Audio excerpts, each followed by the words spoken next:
Why, hello. Hi, folks. Welcome. Happy Sunday evening here. I can, oh, yeah. The volume is good. Okay, perfect. Uh, yeah. Okay. So Rod will be joining us before long. He's just making some sandwiches. So good for him. Yeah, you take your time, Rod. You make those correctly. We don't want to rush you here. I can hold the fort down. It's okay. I got these three fine gentlemen with me here. We got the fort, no problem. You go ahead and you make the sandwiches the proper way. So yeah, happy Sunday, everybody. Um, and I just want to say hello, hey to Lemon Pie. Um, yeah, welcome. Thanks for being here. Rod and I just sometimes we on the weekends, on the evenings, we get together and we have discussions. We have a lot of discussions about travel and oddly enough, food and cuisine and culture and but also physics and science and mechanical things and also political things. And it's great because we don't have the same perspectives on a lot of the topics I just mentioned. We have a lot of different perspectives on things, so it's great. So, and hello, hi, Mr. Angel. Hey, good to see you. Welcome and hello, hi, hello, hey, hola, Bill. Hello, welcome. Tonight, Rod and I are just going to have a chat. Hopefully, I've also penciled in William Shakespielberg. Hopefully, he can join us a little later. I've scheduled him in later to join us. But yeah, thanks for being here, everybody. Yeah, I don't know. Holy crap. There's a whole lot of stuff going on in the world. I have no aspirations of this channel being monetized, so we can say things that maybe other channels don't have the liberty, I suppose, of saying. So all subjects are on the table as long as they're respectful and not meant in a harmful way. So that's all. Yeah, everything is on the table. So and often we have people of completely different opinions and passionate about their opinions. But the people I have on here, the people in our circle, they have respect for others, so that uh, they don't. They can separate the person and their views and still be friends. And so that's the beautiful thing about this community. So hey, I just want to say excellent sign language there, Mr. Angel. You got going on there. I never did learn sign language. French and Spanish and Japanese and long forgotten Italian, but never did learn sign language. Although scuba diving has their own sign language. Um, you know, if if you if you point to your ear and you do this, this means you've got a problem equalizing with your ear. And if you point to the other ear and do that, it's the same thing. If you can point to your stomach and do the same symbol, like, yeah, and it means you're not feeling so well. Or you can do the full fist and hit and hold it at your stomach, and that means you've got half air, half tank of air. At least in Australia, that's what it means. They're mostly universal. One important this if you're scuba diving, this does not mean everything's okay. This means okay. If you do this, it means you want to go up. This means up. This means down. It's pretty straightforward. So if someone asks you, "Are you okay?" Don't give them the thumbs up, because that means you want to go up. So do that, right? Oh, there's one other symbol that I learned that maybe it is unique to Australia. This. Does anyone know what diving symbol this is? This is a uniquely, maybe this is just, I learned this on the Great Barrier Reef. Great Barrier Reef. The gentleman that taught me this is no longer with us. Great scuba diving instructor. Fantastic. But yeah, does anyone know this symbol? So if someone asks you a question, like where's the boat? You can answer with this. It means fuck knows, right? Where's the boat? Huh? Fuck knows. Oh, you're supposed to keep track of that, and I have no idea. Anyway, that's a little scuba diving humor. But that is, yeah, no more air. No, no, fuck knows. Yeah, yeah. All right. Are there any sharks around here? Yeah, fuck knows. Anyway, sorry. Yeah. Oh, I'm glad you got that, Suzanne. Yeah, that might be unique to the Great Barrier Reef, Cairns Dive Center, CDC, the boys in Cairns and girls actually. Yeah, in particular, my rescue diving instructor. I'm not going to say her name, but oh my god, it was hard to pay attention to the material. I'll just leave it at that. When she put on her swimsuit, and then the BCDs, the vests that pull everything up and tight, and wow, I'm surprised I learned anything, but she was fascinating. Anyway, um, yeah. Hi, hey, William Shakespielberg. We were just talking about you earlier. Hi, welcome. Hell, all thespians, thesbonos, and midnight owls. Yeah, well, good thing we're on the West Coast, eh? And hello, Suzanne, who's not on the West Coast, and you are a trooper for staying up. Hopefully, you can hear me loud and clear.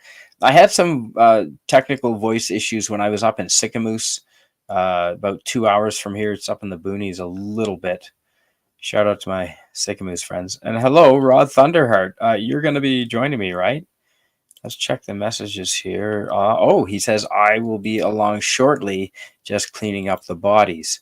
Okay, well, yeah, you want to make sure you do that correctly so as not to, get into trouble. There you go. Ooh. And lemon pie's name is perfect for emoji language. It is lemon pie. I agree. That is a lemon. That is a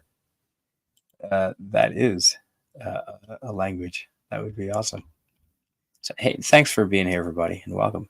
So, yeah, we can talk about all kinds of sorts of things. Uh, when scuba diving, how do you signal? What do you want to eat later? How about burgers? My treat. See, you have an underwater pad with a waterproof pencil, sort of like if you've ever worked at McDonald's or another coffee shop or a fast food shop. It's like the grease pencil that you write on the coffee pot. It's sort of like that, but you write on whiteboards, and that, yeah, because that's a lot to communicate. That's a hell of a lot. Another thing about communication that I was surprised at is the knife that you see scuba divers carry. The knife is not used for self defense or peeling open oysters. It's used for cutting off netting if you do get tangled in netting, but also if you wrap it on your tank, if you hit it on your tank, you can get everyone's attention within I don't know 30 meters. And hello, I just want to hi everyone. That's my brother. That is my brother, my legit in real life brother. Hello, Murdoch. And yeah, thanks for being here. Who is working, but you must be at lunch. So thanks for joining us, Murdoch. Dolphins, yeah, scuba diving. Have I seen dolphins scuba diving? I've swam with them in the Amazon, but no, I've seen them lots on boats and stuff. I've seen on the dive boats. Yes, they come in when we're cruising, but when we're parked in the dive boat, you don't really see the dolphins. You see the sharks and the rays and the big fish, but you don't really see the dolphins.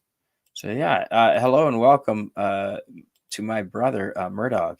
And hey, folks, my brother Murdoch has a channel of his own on YouTube, so please check him out. It's mostly him doing cool tricks of all kinds of things, and also animal videos because we have some cool animals out here. So check Murdoch out, and I didn't ask you if I could put your link in the chat, so I won't. Hi, Rodd Thunderheart. Yeah, you're going to be joining me on the panel pretty quick. But right now, I've got Bruce, I've got Indy, and I've got Spidey here. So we're all prepared. We're okay. Yeah, that's that's funny. Lemon pie. Got to step out for about 2 minutes. Okay, great. Thanks for being here. And Rodd Thunderheart is in the chat. Hopefully, you can hear me, Rod. Yeah, I made it. Sorry. All right, and I can hear you, and you can hear me. Yeah. Yes. Okay, great. Yeah. You got a good mic, man. And do you see this guy on screen, Murdog? That's my real life brother. So if you see him, Oh, hey. Yeah, what is that? What is that icon? What's that avatar? What is that Is that avatar? the Jasper Fires? Is that the Jasper No, Fires? it's water. It's a lake with a whole bunch of like steam coming off the lake. Or smoke coming off it. I don't know. Probably, knowing my brother, it very well it could be involving explosives, most likely tannerite. But I don't know. Wow. Yeah. So thanks for being here. And we were just talking about scuba diving signals. Yeah, I caught some of that. And the sharks are afraid of the alligators. They are indeed. James Caserta, hey, thanks for being here and welcome. Yeah. You're darn right. Alligators and crocodiles are not to be messed with. Wow. And thanks for saying that, Suzanne 5x5. Thank you. And James Caserta, welcome to the chat. I'm glad you made it here. Whenever you show up, it's always a treat. All right. So, Mr. Angel is sending his own. He's sending lemon pie signals, which smells a little bit like fingers in a woman with Dracula laughing. I hope that makes sense to you, Mr. Angel. I'm with you. I'm with you. Hello and welcome. Hi, everyone. Hey, John, JPRPH1. Hello. Just passing Holy through. crap, we had a bunch of people just jump on. Thanks and welcome here. Yeah. Hail, Suzanne. Hi, thanks for being. Hail, Dead Man Walking. Sharks are afraid of other sharks too. They are, absolutely. They are, James Caserta. There is a hierarchy. You better believe it. Huh. Interesting. And they look tasty. The sharks. Yeah. Well, you know what? A lot of the fish and chips in Australia, all over Australia. I hope it's not the same now because it's been a few years since I've been there. Because Murdog's brother and my brother of the same mother and father, Patrick. Pat lives in Australia, and some of the fish and chips there is shark. Sadly, hopefully they've got a handle on that now. There was a special name for it. They called it something. It was started with an S. Can't remember it. It'll come to me. Lemon Pie says hello. Hi. Oh, and James Caserta says, what does the shirt say? This is a birthday shirt that was sent to me by our friend Ari Bavel, Cardinal Sin's brother, Gil Bavel. This man right here. This is Cardinal Sin. And his brother is very generous and is having to deal with quite a few of Cardinal Sin's possessions. And some of those possessions are T-shirts. And these are 50th birthday celebration T-shirts of Gil's 50th birthday party. And on here it says the Gil Man will be spinning tunes starting at 8 p.m. ish, and it's maybe starting at 8 p.m. maybe. Well, here, why don't I just stand up and let you see the damn thing? That would be easier. And Rod, I'm just gonna make myself sure big so that people. Where's solo layout? There we go, so that you can actually see the shirt. All right. Gilman, 50th. The Mad Kings. The Hexbreakers. Gaslighting Carpools? Is that what it says? DJ Ray. Velasquez. Oh, DJ Ray Velasquez. Nice. Spinning Gills. Spinning Gills music as well. So yeah, fantastic. You can read the shirt. So there you go. So that's a 50th birthday celebration T-shirt that Gil's brother Ari sent to me, along with the cool kick-ass Spider-Man figurine. So thank you for that. Remove myself from solo layout so that Rod can get in here. Yeah. So yeah, 50th birthday. And I know I'm not the only one. He's also, because other people, when we had a tribute stream for Gil on his birthday, March 3rd, it says, that was it. This was 2018. He turned 50 in 2018, which doesn't seem that long ago, folks. Actually, Rod and I, to those who don't know, we kind of met through, well, Doomcock, but we became close through Cardinal Sin, I would say.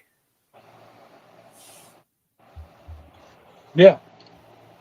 But yeah, he's sending out quite a few keepsakes to quite a few people as a result of that birthday tribute stream, just to give. Like Gil had a lot of keepsakes, and Ari doesn't want to. He wants to spread the love, basically, and so he's been sending out a whole bunch of keepsakes to people that, and I think he sent them all out by now, and it's to some of them, or a lot of them, many of them, or all of them. He's including 50th birthday teachers for Gil. So yeah, I wish I had been there, man. That is a big regret, Rod. And I don't want to. This is not a. I don't want to get off track here, but I really wish that on this YouTube adventure, and really the pandemic is what started this whole YouTube adventure. Yeah, that's right.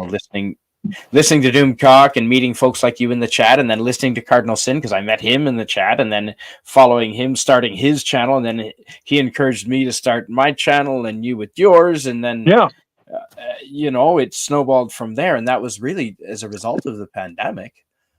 So thank you, China, for that. And that is not to make light of the suffering that caused, but silver lining, I guess. I try to be an optimist. As Murdoch will tell you. Well, let's face it. I mean, like on the other side of the coin, it got us all off our asses, and then like this kind of this is awesome, probably Suzanne. This is probably don't why. Drop his link until I ask my brother, please. Thanks, Suzanne. Yeah. Sorry, Rod. Go ahead. Yeah.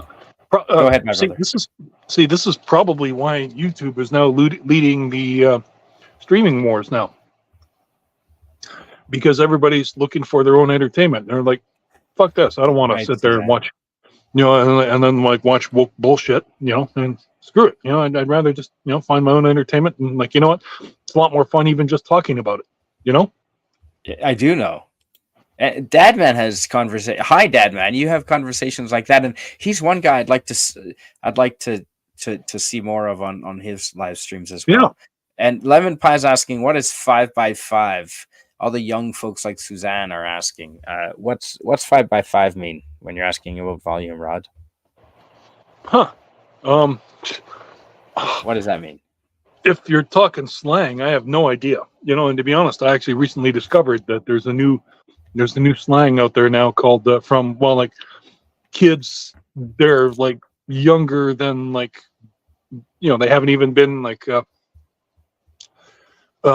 they were born like several years after 9/11. So like okay, and they so that puts them so like, and then they've invented a slang that's just kind of like, I mean, probably the most obvious thing is the word called skibbity, and it doesn't even really even mean anything. Yeah, no, it's a skibbity.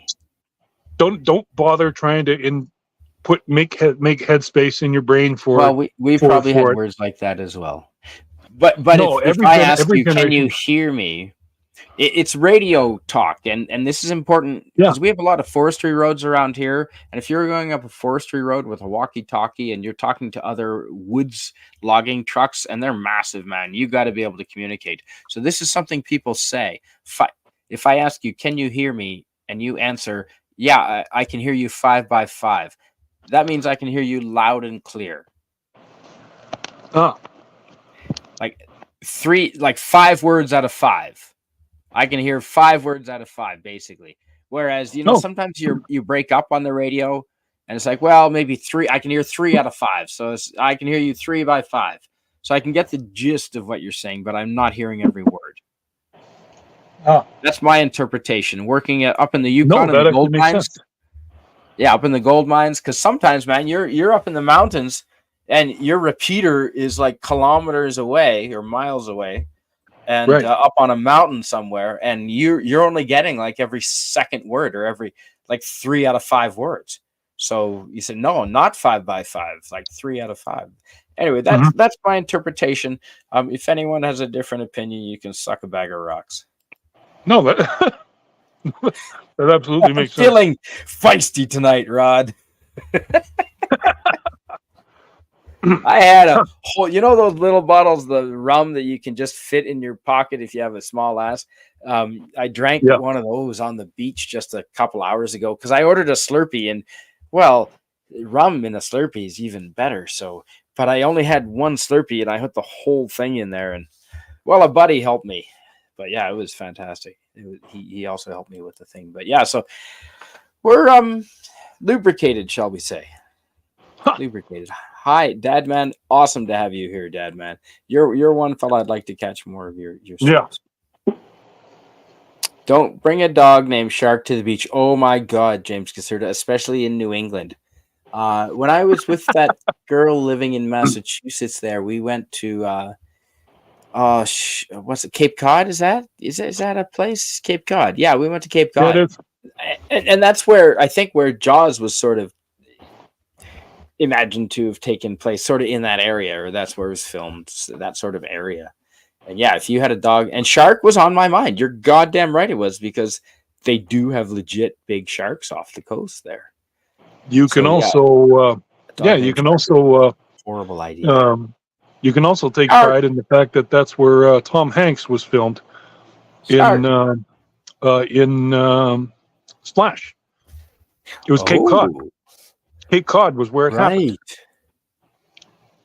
Right. Yeah. My goodness, that was a great movie. If only for that, what a great cast as well. Thanks, Suzanne. Yes, check out Dadman's channel. Please do. And Mrs. Dadman as well.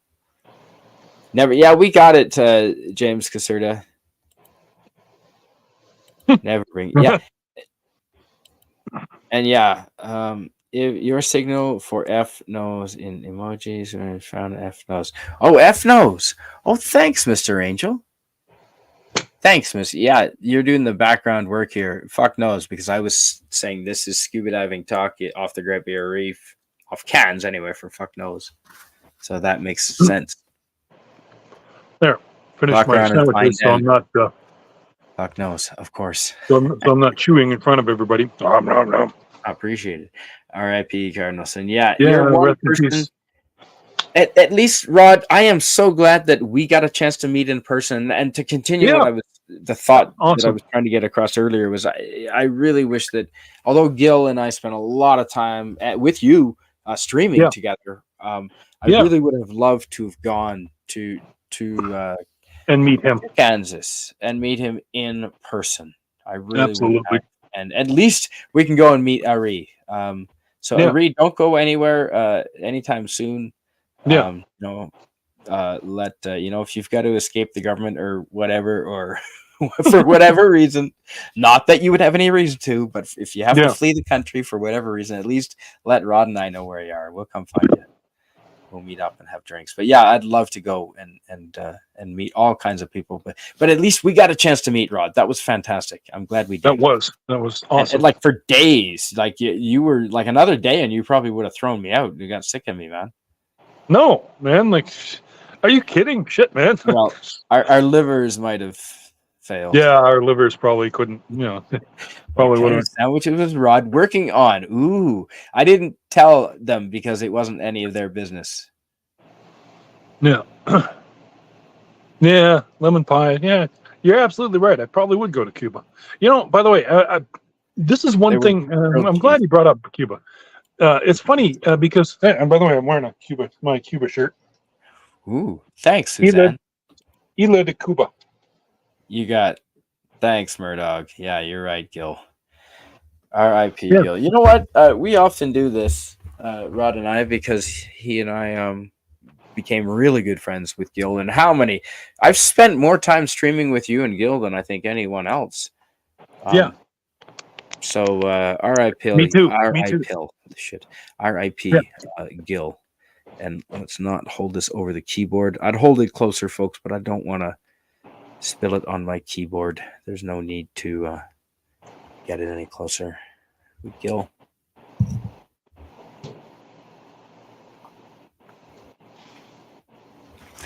So, Rod, I don't know about you, but where Murdog and I live, the fires have, through a lot of effort, through local and provincial efforts and excellent water bombing and helicopters and planes and ground crews, the fires are not a danger anymore anywhere near us at all. And not to mention, a day ago, we had pretty much 24 hours of solid, steady rain, at times heavy. Nice. It was fantastic. Now, it certainly doesn't mean I can go start a bonfire. Certainly not. It's still very dry around here. It is dry. That didn't really wet deeply of any significance. But the bright side is the fires are a lot better than they could be otherwise. So hopefully it's all right in your area. Yeah, it is. Actually, and I live in an area where chances are pretty low that I could, that there could be a forest fire around here. But I mean, like, I'm not saying it can't happen, but I mean, like, it wasn't an enigma. But so it has happened in the past, you mean? No, I'm just saying that its chances are low. I'm not saying it couldn't happen. Okay. I'm just saying, hello, Real Wade Nation Gaming Clips. Yeah, for the very same reason, we seem to be kind of a tornado-safe area, which is really funny considering, like, the absolute night before the Edmonton tornado, there was a funnel cloud that literally blew over our house. And, like, while I'm saying okay, but, like, any other time ever since then, we've always had, like, I'm a watcher. I watch the skies. I mean, I was watching. Not a peeping Tom, folks. He does not mean a peeping Tom. That was in a past life. He's been, he went to counseling. He doesn't do that anymore. That's all behind me. That's where we met, actually. Oh, shit. I told you I had rum, man. Well, I actually have a couple of beer, so. Yeah. I'm done for the night, but yeah. So no, you're a watcher. You're a watcher. Okay. Yeah. Ever since I mean, I was actually the first one in the family who recognized that conditions were ripe for a tornado, and Mom and Dad were like, "Oh, no way!" I mean, because I know it's the whole week prior. I'm just kind of like, "Holy crap, this is." I mean, part of me was just kind of, I didn't want to see anybody get hurt or anything like that, but I mean, like, I was just kind of like, wow. No, because we might get a tornado. Don't laugh about tornadoes in Canada, because, I mean, that was a big event, and you're talking 87? Yeah, exactly. 87. You nailed it. Yeah. July 31st, 1987. Yeah. And people weren't expecting it, because that sort of thing doesn't happen here. But I was the one that I recognized that conditions were ripe. I even knew, like, actually, way back in 1925, we actually had a super. It was about an F. They figure it was probably an F3, just from what they could tell from the damage and everything. Now, that's how how the Fujita scale was originally designed, was like how much it damages. But and the difference between F3 and F5 is incredibly huge. Yeah. There's a vast difference, a huge difference between F3 and F5. F4. Now they've changed. Yeah. Now they've changed it to the EF, enhanced Fujita scale, because now it includes No, now not. it includes wind speeds, not just damage. It also includes wind speeds, and actually it does. I thought it always included wind speeds. That's interesting. And Suzanne, no, I never would. I haven't, and I never would. No, I mean I've eaten things like camel's hump and tuna eyeball, and squid ink, octopus ink, or squid ink pasta in Japan. But no, I've never eaten shark, and I wouldn't. No, see, just as a quick note there, Suzanne, well, I'll find out tomorrow. But I mean, like, it may be promising. Okay, I'll get to this in a little bit after, because we were going to talk about this unemployment. Nice. I might I might have a job with a local local long haul transport company. Ixnay lemon pie. Don't go telling people that. That's What are you doing, lemon pie? Buster. All right, let's delete that. I got to delete your comment, lemon pie. Jesus, don't go telling people that. All right, where? You can't go telling people that, lemon pie. Wow. So, how are the flies, man? I'm telling you, the little no-see-ums last few weeks, and that's why I'm inside tonight in like long pants and t-shirt. The no-see-ums were terrible this last few weeks. How are the bugs where you are? The mosquitoes, not so much, few, but it's a little tiny black flies. I think some people call them little tiny little bastards. Yeah, we've got black flies here, there. Hey, got one. Oh no, I didn't. Yeah, bastard. Yeah, no.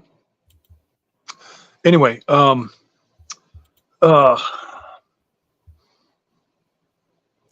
I was blank for a second there because I was talking, because I know I was talking about the tornadoes. Yeah, the EF scale is now includes wind speeds, and interestingly enough, the Edmonton tornado. What does EF stand for? What is EF scale? Enhanced Fujita scale. Ooh, that sounds like a Japanese name. Yeah, it is. It was Tetsuya Fujita, I believe, is, if I remember his name correctly. Right. Susan says the difference between F3 and F5 is life and death. Canadian Spider-Man. Yeah, I believe it.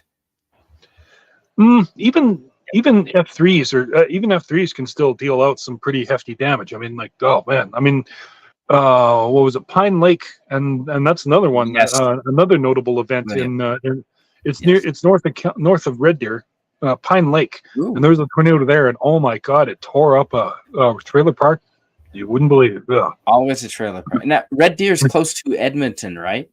I know it is. Well, Red Deer is more or less the exact middle of Alberta, which is exactly in the middle of Edmonton and Calgary. Oh, I thought it was closer to Edmonton. Okay, I'll be damned. I was there last month when I was visiting you. But you know what? I probably was still hungover after being with you, my friend. Like, it seemed like it was. Yeah, I do remember driving through it, but you know, everything seems quicker on the way back. And William Shakespielberg, yes, aliens did land. They are in Cuba, and we are under negotiations with them now. Some of them accidentally landed in Jamaica, and Canada has strong ties with Jamaica. So. Again, don't forget they detoured to Vulcan as well. Yeah, of course, the town of Vulcan in Alberta. Tuna eyeballs are delicious. There was only 2, of course, and there was a group of like 6 or 7 Japanese people, and I was the honored guest, and I got one of them, and I was absolutely not going to say no to it.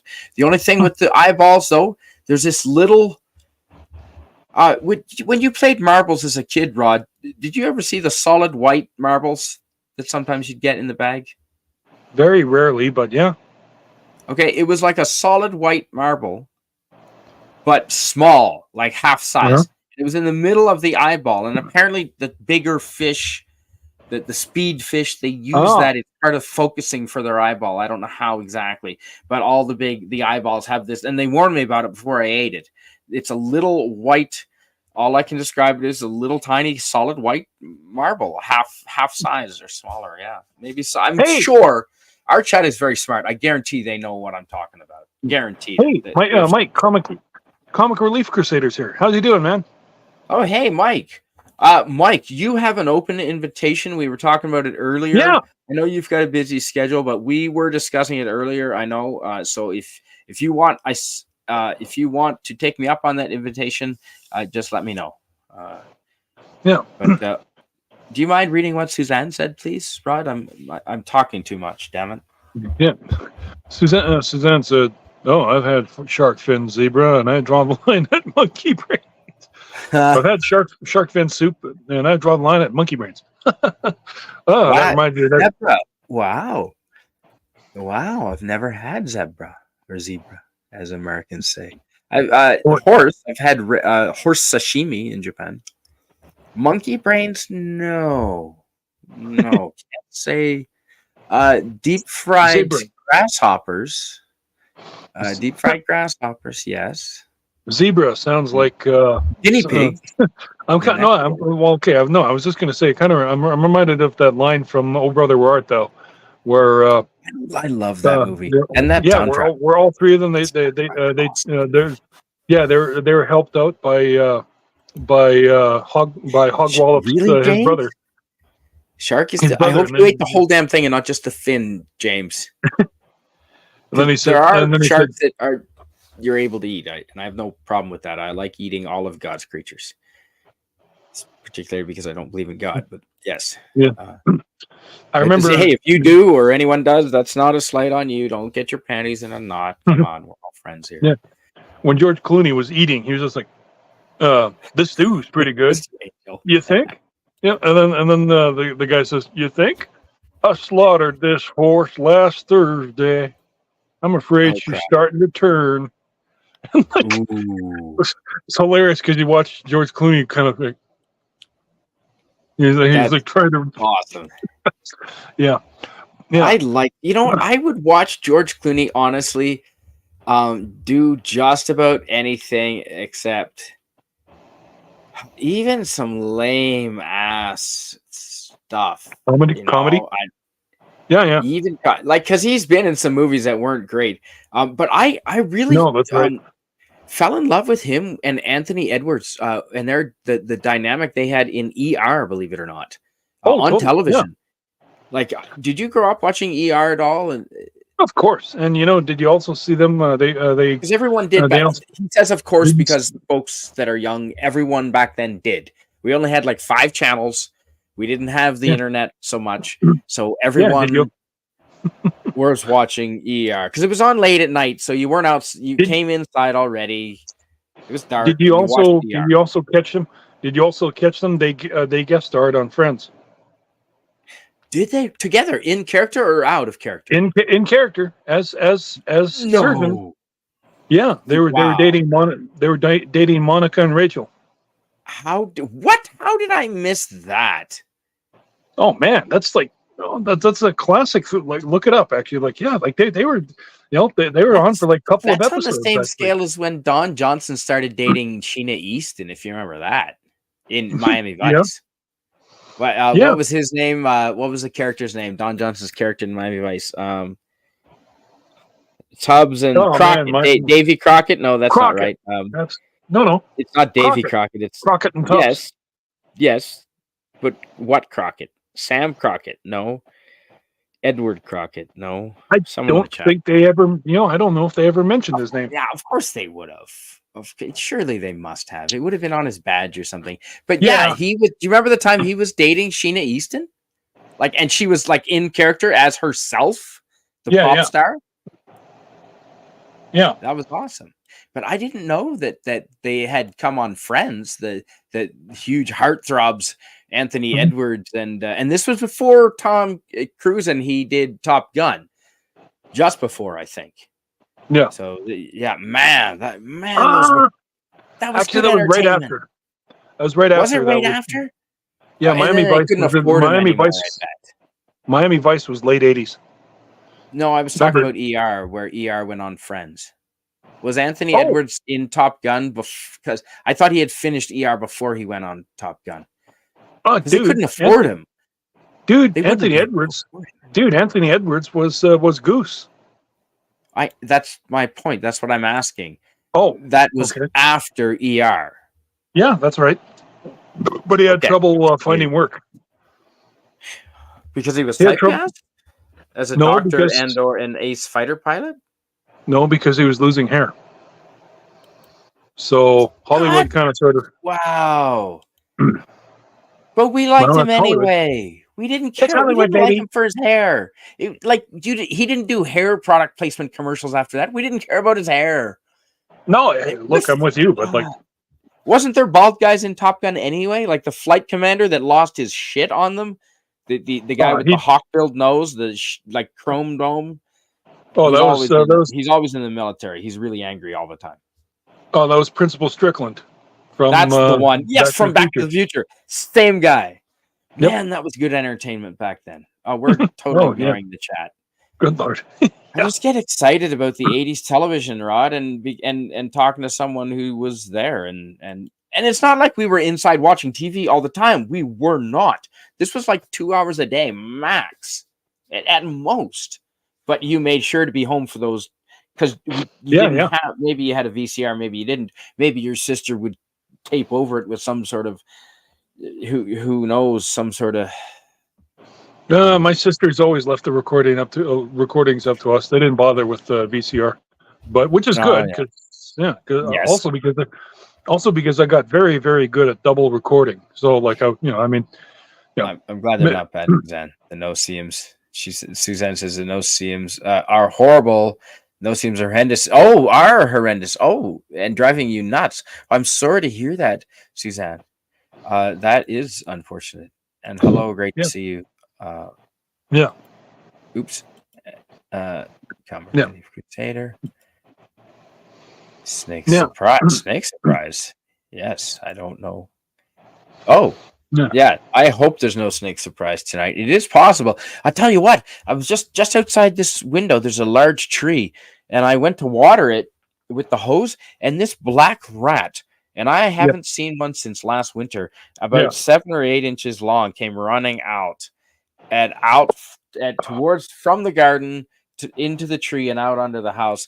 And man, I've got to take care of that because if it eats my garden or does anything this winter, I'm going to be upset. So now it's warfare. It is warfare. Have you ever seen those episodes in Malcolm in the Middle where the dad goes absolutely warfare on the squirrels in his backyard? So that's what it is now. That's where we are. Hi, William Shakespielberg. Okay, thanks. So what do you want to talk about, Rod? I've been talking about a lot. My voice is getting dry. I'm gonna have a drink, and you go ahead. I'm gonna go through the chat, and I don't know if we'll try and get through all of them, and I'll at least acknowledge them. I'll try and acknowledge them at least. But you go ahead and whatever you wanted to chat about, my friend. Before we bring anyone else on, I want to give you the floor, my friend. Yeah. Well, yes. Well, Suzanne asked earlier. She wanted to know how the unemployment situation is going with me. Well, she did. As I said, it's hopeful. I mean, I will say, and this really, really speaks to me now. Is I applied at a company at a long haul company, Boots Transport, and they asked me, first off, the number one thing I did was first of all, I got off my ass. None of this applying online bullshit, and I applied at and then I followed up at one at the place seemed hopeful that I applied over a week ago, and then I was like, ugh, now they're just dragging their feet, and they're I don't know. I mean, it just comes down to I'm still ugh, that's probably going to be the boss's son or something like that. They're going to hire, but but then I happened to notice a truck, Boots Transport, and then I suddenly remembered them. They have a shop on 8th Street, which was a couple of blocks where I was at that moment. Right. And then suddenly I decided, screw it. And, so I drove up to them. As soon as I looked at their yard, I was like, oh, here it is. And then I saw it said we hiring drivers. And I was like, yes. So I pulled in. Really? Okay, yeah. Nice. So I pulled in. I've seen that, Mr. Angel. I've never had it.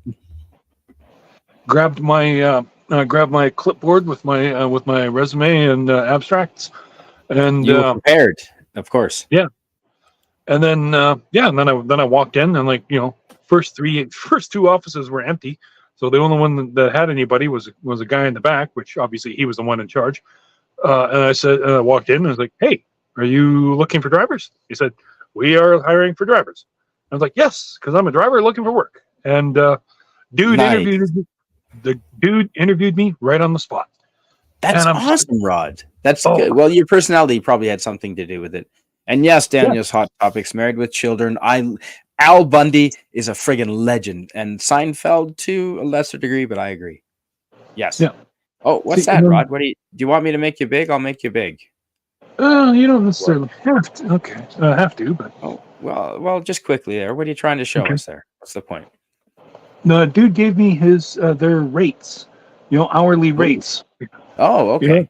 Right. Rate per mile. Oh, maybe we don't want to be showing. Oops. Yeah, I don't know if that was. Yeah. Okay, go ahead. Dude, it doesn't matter. I mean, they're okay. But no. Sonny Crockett. Thank you, Suzanne. Sonny Crockett. Yeah, of course. Right. I mean, he's a heartthrob. I bet you saw posters, Suzanne. He was up. Now, I'm not saying you had a poster of him, but Sonny Crockett and Tubbs leaning on a sports boat or sports boat or a sports car in Miami with the Miami Vice. Was every female back in the 80s had that on somewhere. Sonny Crockett, yes. Thank you, Suzanne. Miami Vice. Yeah, Don Johnson was the man. He even did a couple of actually Hollywood movies that weren't horrible. They were they were certainly more entertaining than anything today. If they released them today, they'd be a hit. I mean, they weren't great, but they were better written than the crap we have today. Yes, and that's not to sound negative. I'm being positive. These movies with Don Johnson were fantastic. Sonny Crockett, thanks, Susan. Yeah. And what else, Rodd? So that's good. See, that shows you. Be prepared, folks. If you go in for a job interview, be prepared with materials. Be ready to do an interview on the spot. Well done being prepared. I wanted. Well, no, I mean, that's exactly what I wanted, and that to me, hopefully tells me that that he wants to hire me. He wants a driver, got my fingers crossed because he said, because if we call you Monday or Tuesday. Can you get going? And I'm like, oh yeah, man, I'm ready. I've been waiting to go, please. And if I wind up going with them, guess what? I'll be on my own, and I'll be going on the road. It'll be like when I was with Home Hardware, long haul. I'll be going down to Vancouver even. So I'll be going through your neighborhood, man. Nice. Oh man, that's awesome. Yeah. So if you pass anywhere by here, I'll come out on the highway and moon you from an overpass. I'll keep you on top of things. From an overpass. Rodd, to answer this question, I think we've heard your pets. I don't have any pets. Yeah. But you have kitties. Yeah. Yes, I do. Yeah. And Suzanne says, "Oh my God, can you Spider-Man sleeping in the?" Oh, sorry. Go ahead. Alley Cat, man, I love that you named your cat Alley Cat. Suzanne, oh my God, Canadian Spider-Man. When I bought this house, we planted an apple tree. Well, year 3 now, and we have our first apples today. Nice to see. Okay, fantastic. Yes, Suzanne. Around here, apples are pretty common as well. My brother has the trees on his property. I have them nearby, within sight, but not on my property. But yeah, they take a couple of years, but surprisingly only 3, and then they produce. They have every few years they have an off year, but for the most part, apple trees produce for for a couple of decades, which is fantastic. So good for you, Suzanne. I heard 12 years or so or more. It depends on the variety, of course. But it, I know that some have produced for decades. So that's awesome. Good for you. And Rod, do you mind reading this, because Suzanne is addressing you? Yeah. No, thanks. Rodd Thunderheart, my fingers are crossed for you, buddy. I have faith the right job is out there waiting for you, dear. Stay positive. Thank you. Thank you. That's awesome. Yeah. Nice. Yeah. Believe me. I mean, like, and I'll tell you one thing, too. This really spoke to me. You, I mean, like, I don't like the fact that I'm probably going to wind up tarping on certain loads. But you know what? Tarping, I mean, they pay you as well. Yeah, they in the pay winter, you extra. that'd be rough. Yeah, but I'm good with it, and like, a lot of this is going to be on the road anyway. I'm not sure how far east I'm going to go, but I'm pretty sure I'm going to be going in your neighborhood there, Suzanne. At least Saskatchewan. Right. And if you go to New Brunswick, can I hop in the back and I'll just do like I'll ride like a bum on a train? Okay, I could pretend not to see you. Sure, I could pretend not to see you. That's right. Yeah, Mom and Dad. We just have to go to Fredericton or Montreal even. I've never been there, and like, well, I mean, I'll say this: I might be a little bit daunted going to Toronto, but we'll see. No, Montreal. Actually, Montreal's more crazy. Can you read French at 120 kilometers an hour on a 4-lane freeway going each way? No shit, eh? Wow. Yeah, no, I'm not kidding. You got to learn. If I read French, like okay, but not at 120 kilometers an hour. And the Quebec drivers, man, they drive because they can drive. I got to say, Quebec drivers in general, they can drive better than most Canadians. Their skill level is high, especially in Montreal. They can drive. They've got the skills. And they zoom, man. They zoom like Americans in New York. If you've ever been on the New York Turnpike or New Jersey Turnpike, they do the same thing at high speed. But they don't leave enough space between each other. They drive on faith that no accident is going to happen. And you got to keep up with them. You don't have a choice to leave space, because as soon as you do, someone's in there. And they can get away with driving like they do. Just because I'd still be doing that just because that's what I do as a trucker. I don't, I'm like, and I do. I'm like, and I'll swear out loud, you motherfucker. Okay, fine. I'll fucking leave more space, you fuckers. Because no, you bastards aren't thinking of me. I knew it. Bastards aren't thinking of the other vehicles. No, they don't. Yeah. Oh, convoy. Hell yeah, lemon pie. Yeah. Ooh, William Shakespielberg. Do you mind reading this? Yeah. Wide brand broadcast. Hail to everyone in the chat. Drinks. Oops. Sorry, I'm a bit distracted tonight. I'm good. Bit distracted tonight. Well, hopefully things are. If counting up those drinks, and if they're doubles, they probably would be a bit distracted.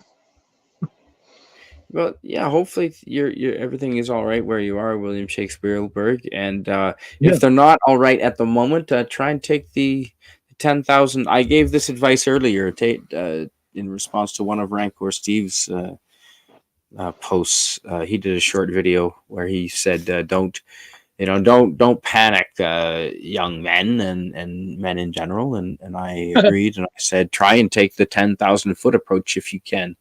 Try and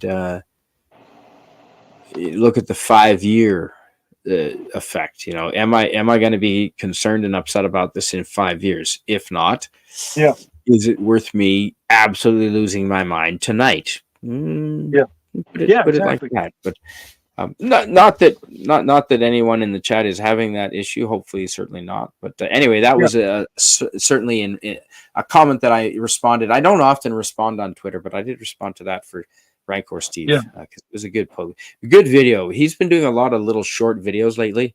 A lot of great advice like that he's been pumping out, and I can't do enough to promote him. He admits that he used to be pretty negative on Twitter. He admits that, and he's amended his ways, and he has been well, he still can be. If you're a dick, he'll be very nasty to you. Deservedly so. Rancor Steve, but Rancor Steve.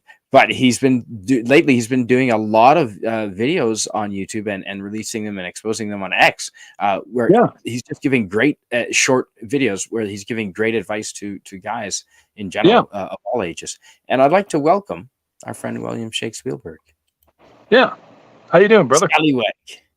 Hey guys, who are you calling a scallywag? Hi, William. Thank you for joining us. Yeah, thanks for having James Caserta is calling you names. Apparently, he welcomes you with this scallywag. I'm. Can you hear me? Okay. Yes, we can. Yeah, wonderful. Yeah, I'm wearing one of my.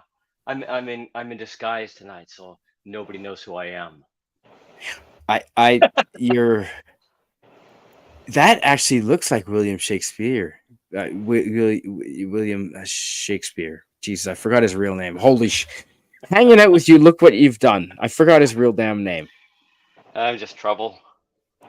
Well, so the thing I wanted to talk to you guys about tonight, I don't want to disrupt the flow of what your topic is right now, but there is a specific thing I came on, and I won't be on too long tonight. But it was the thing we were talking about in X here, about an hour ago. So okay. Let me know when you're ready to go. Thanks for joining us. Yeah.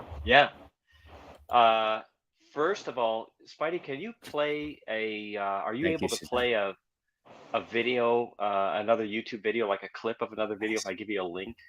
If we have authority to play it, like how much trouble? I mean, I don't mind getting in a little bit of trouble.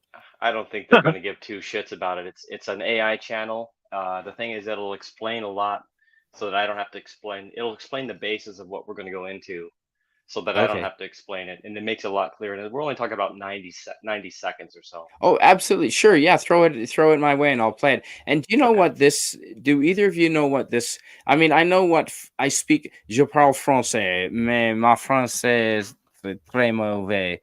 So, j'ai étudié français en l'école, but mauvais means bad, okay?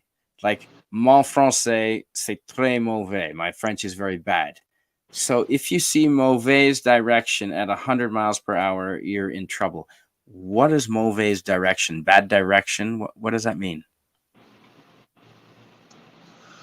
Mauvais. Is that like a punk band? No, we were talking about hurricanes and tornadoes. So I'm thinking that's a tornado terminology. Lemon Pie, we're not as smart as you think we are. That's the problem. I mean, like I said, je parle français, mais... Actually, Murdoch speaks much better. He actually lived in Montreal. I don't want to give away too many details, but he did spend some time there. So he speaks French a lot better than I do. It's Canadian French, so it's bastardized French. And before I throw that up here, William Shakespielberg, I just want to say hello.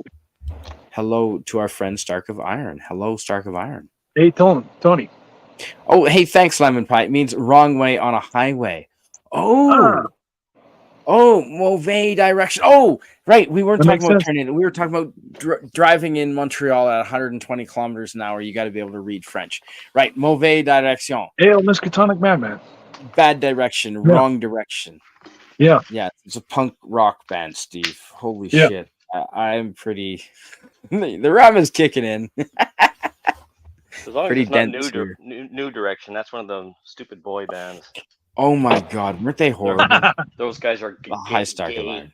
They're super gay. They were like gay and not in a good way, like a bad way. Yeah. Wrong way on a highway. Thank you, Lemon Pie. Miskatonic Madman, if you're still here, please stick around for this next topic. Okay, let's. Yeah. You were talking about how you can't read signs in French. Thank you, Lemon Pie. Yeah. See. Yeah. I sent you that. The memory's going to be a problem tonight for reasons I don't want to get into. Okay, I've got about a 3-minute memory here at the moment. I can tell you what happened 20 years ago, but don't ask me what we were talking about 10 minutes ago. I sent you the link, Spidey. Thank you, Suzanne. If you can set up the link just to show it, but then I'm going to discuss it briefly about what we're about to hear. And then after the link is done, we'll listen to about 90 seconds. And that when I think it's done, I know about where I think we're done with this topic. I'll just say, okay, that's enough. Just cut it off, and then we'll talk about it. And then we'll talk about our post discussion, which I think is going to be, first of all, most valuable for both you and Rodd, because you are in Canada, and anybody else who lives in Canada is going to be interested in this possibly. And then anybody else listening at all tonight or after the fact is this is something I think everyone needs to be paying attention to. Yeah. Okay. Well, now so this is a 45-minute video almost. Where should I play it from? The link that I've given you is going to start right where I want the topic, where I want it's a midpoint starting point. It's starting at like 10 minutes and 16 seconds into the video, and that's where I want to. And where the boobs at? What's that? Right where the boobs at? No, yeah, right where the boobies are. It's we're gonna start right where the crux of the point in this is discussed, and that's the point that I want to talk about. Okay, sure, absolutely. So let's share. So just bring it up and then you can pause it if it starts to play, just pause it. And audio. So I can see it. 10 minutes and 15 seconds. Okay, perfect. I see that.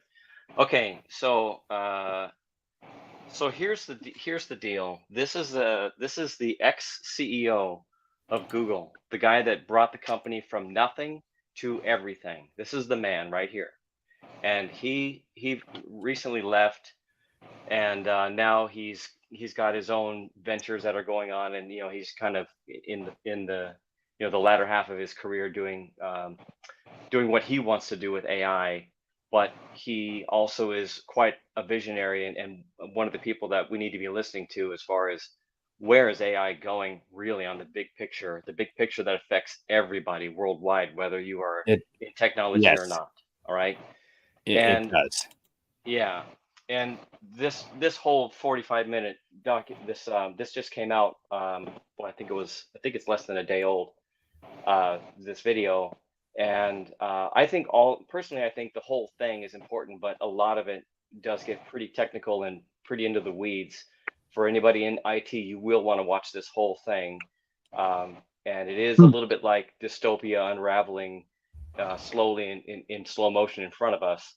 But the best thing that we can do here is be informed and be aware, and then that's a happy topic, William. Sorry to be the bearer of bad news, but this is awesome. That's fun. Better to be aware and informed than to be ignorant and in the dark. All right. Exactly. You know what? Absolutely. I'm a big fan of eating the red pill.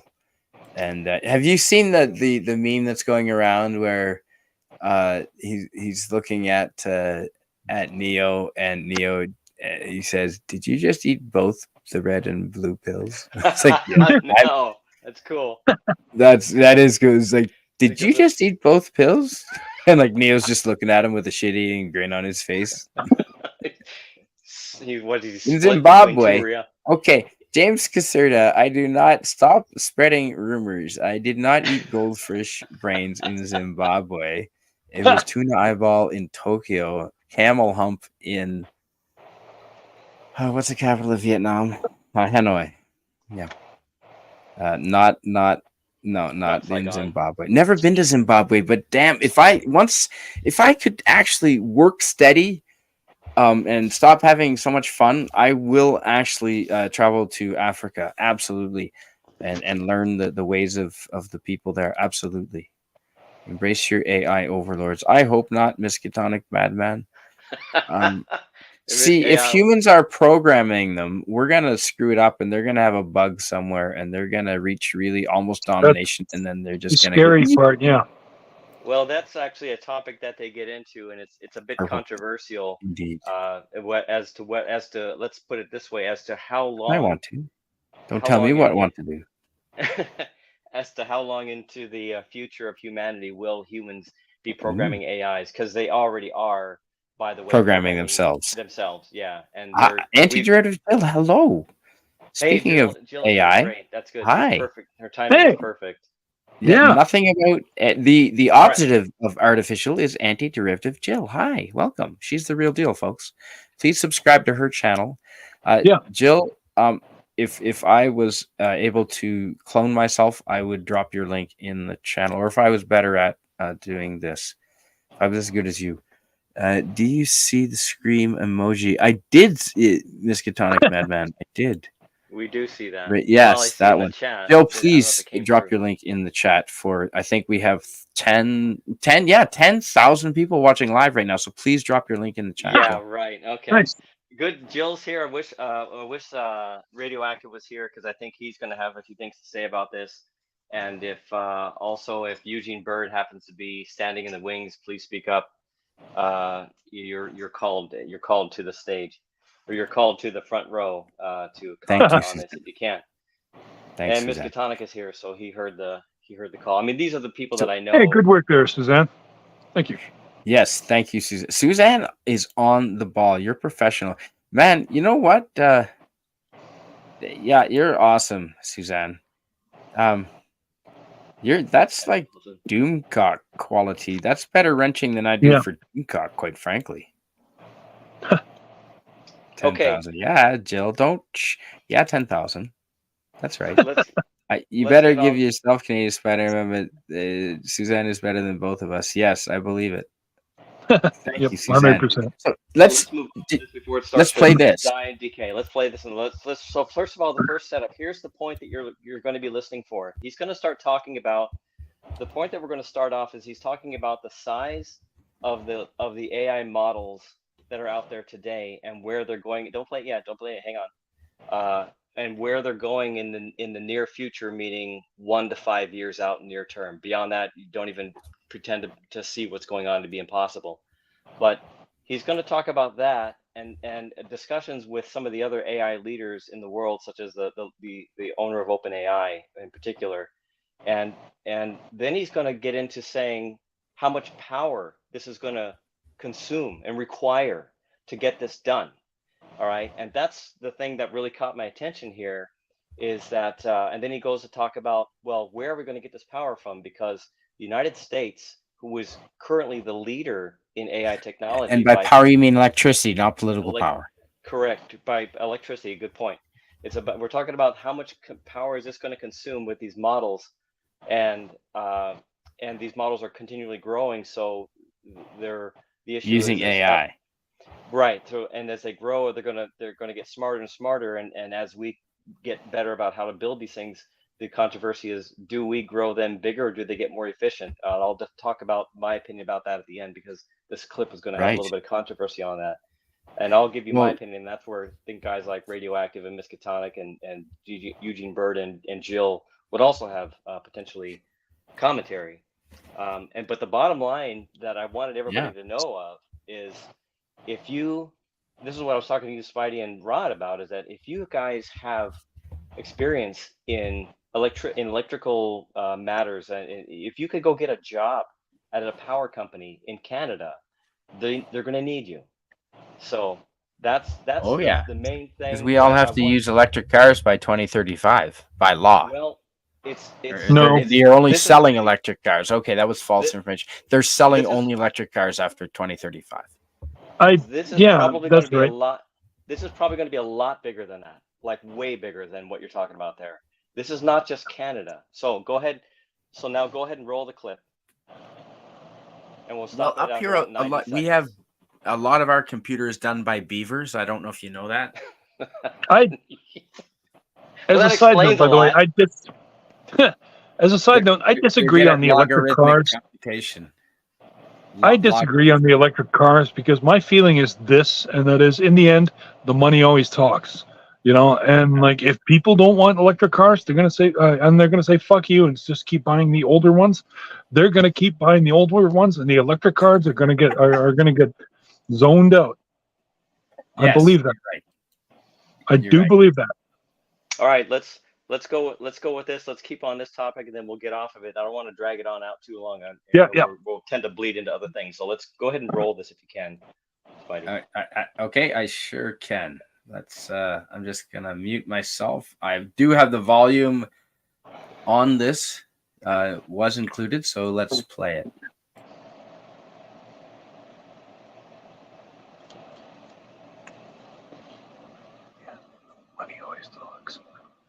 And I'm quite convinced it's the union of those three things that will happen in the next wave.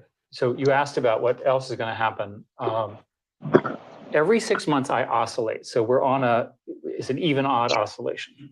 So at the moment, the gap between the frontier models, which there are now only three, I'll review who they are, and everybody else appears to me to be getting larger. 6 months ago, I was convinced that the gap was getting smaller. So I invested lots of money in the little companies. Now I'm not so sure. And I'm talking to the big companies, and the big companies are telling me that they need 10 billion, 20 billion, 50 billion, 100 billion. Stargate is 100 billion, right? They're very, very hard. Sam Altman is a close friend. He believes that it's going to take about 300 billion, maybe more. I pointed out to him that I'd done the calculation on the amount of energy required. And I then, in the spirit of full disclosure, went to the White House on Friday and told them that we need to become best friends with Canada, because Canada has really nice people, helped invent AI, and lots of hydropower. Because we as a country do not have enough power to do this. The alternative is to have the Arabs fund it. And I like the Arabs personally. I spent lots of time there, right? But they're not going to adhere to our national security rules, whereas Canada and the US are part of a triumvirate where we all agree on. So these are all topics that we've covered and reviewed in Leopold Aschenbrenner's situational awareness paper. First of all, we definitely don't have enough energy to power reaching AGI. It's just not possible. But he's also assuming that we're going to need more and more data, larger and larger models. But I'm not 100% convinced that that is actually true. And Sam Altman has said similar things. He's saying, well, we need to be able to do more with less or even amount of data, because we've already used all the data that humanity has ever created. There's really no more. There's some obviously proprietary sites like YouTube and Twitter, but beyond that, everything's been done. We've used it to train models. And so we're going to need to either figure out how to create synthetic data that is valuable, not just derivative, and you start to have these reducing rate of returns, but we're also going to have to do more with the data that we do have. Okay, so I'm going to turn up the speed slightly because this is over an hour-long video, and I want to make sure that...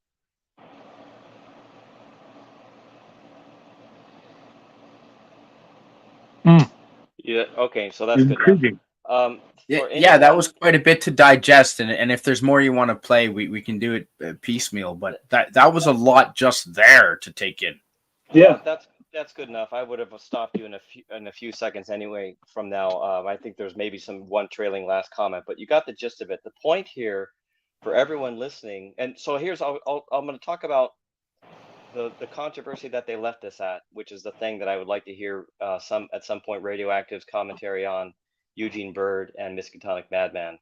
I think that the debate between whether or not the models get bigger or more efficient, I think they do both. And in the process of that, they will get bigger. And what I point to is the basic microprocessor.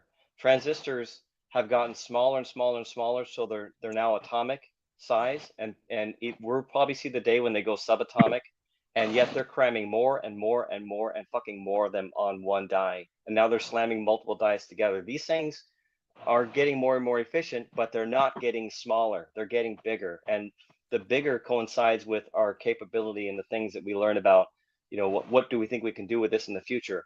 I don't think that if we ever going to get to, some distant road where we've got, or some distant future where we've got, prototype, proto starships of any kind that could reach the outer limit of our solar system, that they're going to be using AI models of today's size. These models today are going to be tiny compared to what we have 10 or 20 years from now. And that means power. Power is going to be key to making these things run. They can't run without power. And if they can't run, we can't build the new shit. So the bottom line is, for anyone working in Canada, this is my immediate point today. I thought, hey, I got to tell Spidey and Rodd, because if you guys want employment of some very solid kind that will probably last for the rest of your known life, go get a job at a power company. Number two, for anybody else who might be interested in the same idea, whether that's in the United States or any other first world country or Canada, still a good idea. But even if you're not interested in doing that, it's an investment idea for sure, and that idea is all. I was going to say, yeah, invest in Canadian utilities, the power companies, especially when he said hydro. Not all provinces are created equal in Canada with hydro. Not all provinces rely on hydro. In fact, the hydro that he's speaking of, only British Columbia and maybe Quebec, Ontario come to mind, unless I'm mistaken. So the thing about hydro, I think the thing about hydro is him just making a point that Canada has got potentially an excess of power that the United States is going to need. Getting to my previous point that the United States is by far the leader in AI, and he talks about this in the discussion later on about how the United States is way the hell ahead of everybody, including and especially China, which is a really good thing. We're smoking them like awesome. like beans. So Saskatchewan also has hydro. And Suzanne points that out. See, also, I think I mentioned this before, Spidey, but yes. When I was driving for Nisku Dispatch, I hauled I was hauling stuff to a company, it was a power company, and they were building a power company, and like it's built now. This is like almost a decade later, and I'd like to point out too that this very same power company, they've got super high tensile power wires that go all the way across the border down to wow. Down to Iowa, not Iowa. No, that's a good Idaho. Point. I don't know why. Idaho. I don't know. Idaho who it was. Yeah, where the potatoes come from. The Idaho potatoes. Yeah. But I mean, what I'm saying is, I just find it interesting, and like, we also have a very, very good system up and around here, because like I'm rarely without power for more than a few hours, if it ever happens. When it happens, it's pretty frequent here, but it's not out for long. Yeah. See. Yeah, that is a good statement, Brett Cohen. Yeah. So the other thing then is that whether sorry. No, it's all right. Whether hydropower or non-hydro power, as for investments, it's a good idea if you're looking for, what kind of things can you put your money into that may have less volatility over the next 5 to 10 years. Yeah. You want to look for what does the world need, and we can see this coming like a tidal wave in slow motion. So if you see this coming, look around, investigate power companies in your country, in wherever you do whoever's listening, wherever you do your investments. That's a very good idea. Power companies are going to be needed, if not by your own country, then by first world countries. Surrounding your country. If your country is not a leader, if Germany is not a leader, then maybe the UK needs their power. And so what he's saying is that the US needs Canadian power, and so invest in Canadian, if you can, invest in American power companies, because all of this this is going to be like small companies. Just for example, I know these two names, I've heard them many times. I have no idea if they've been involved in this, but Duke Energy and Peabody Energy. Two small little power companies. I don't know how big they are, but they're not like Chevron or anything. These two companies, as an example, could be buyout candidates by other companies. So you buy the small fish, they get eaten up by the large fish, and you win as an investor. The stock, it doubles. And what do they call it when it splits? A split. Oh, I mean, yeah. There you go. This in the case would be an acquisition. This would be the kind of thing where either you're looking for just general organic growth by the power company because of increasing demand over time, or acquisition by a bigger fish. Either way, you win. And the thing you got to ask yourself is, well, do we think that power demand in the United States and Canada and other first world nations is going down? No, it's going up. So and it's gonna go up and up and up even more. I mean, we have a housing crisis in Canada, and they want to build what it is, another 1 million houses or 5 million houses in the next 10 years. So all of those, they're not gonna make them 50 amp houses or 80 amp houses like I grew up in. That's your buddy Trudeau for you. They're gonna be 200 amp houses. Like, you can't even. I'm helping a buddy build a garage. His garage is 200 amps. Like, that's a lot of power. The houses in the 80s and 70s were 100 amps, folks. That's a lot of power. But that's what it is these days.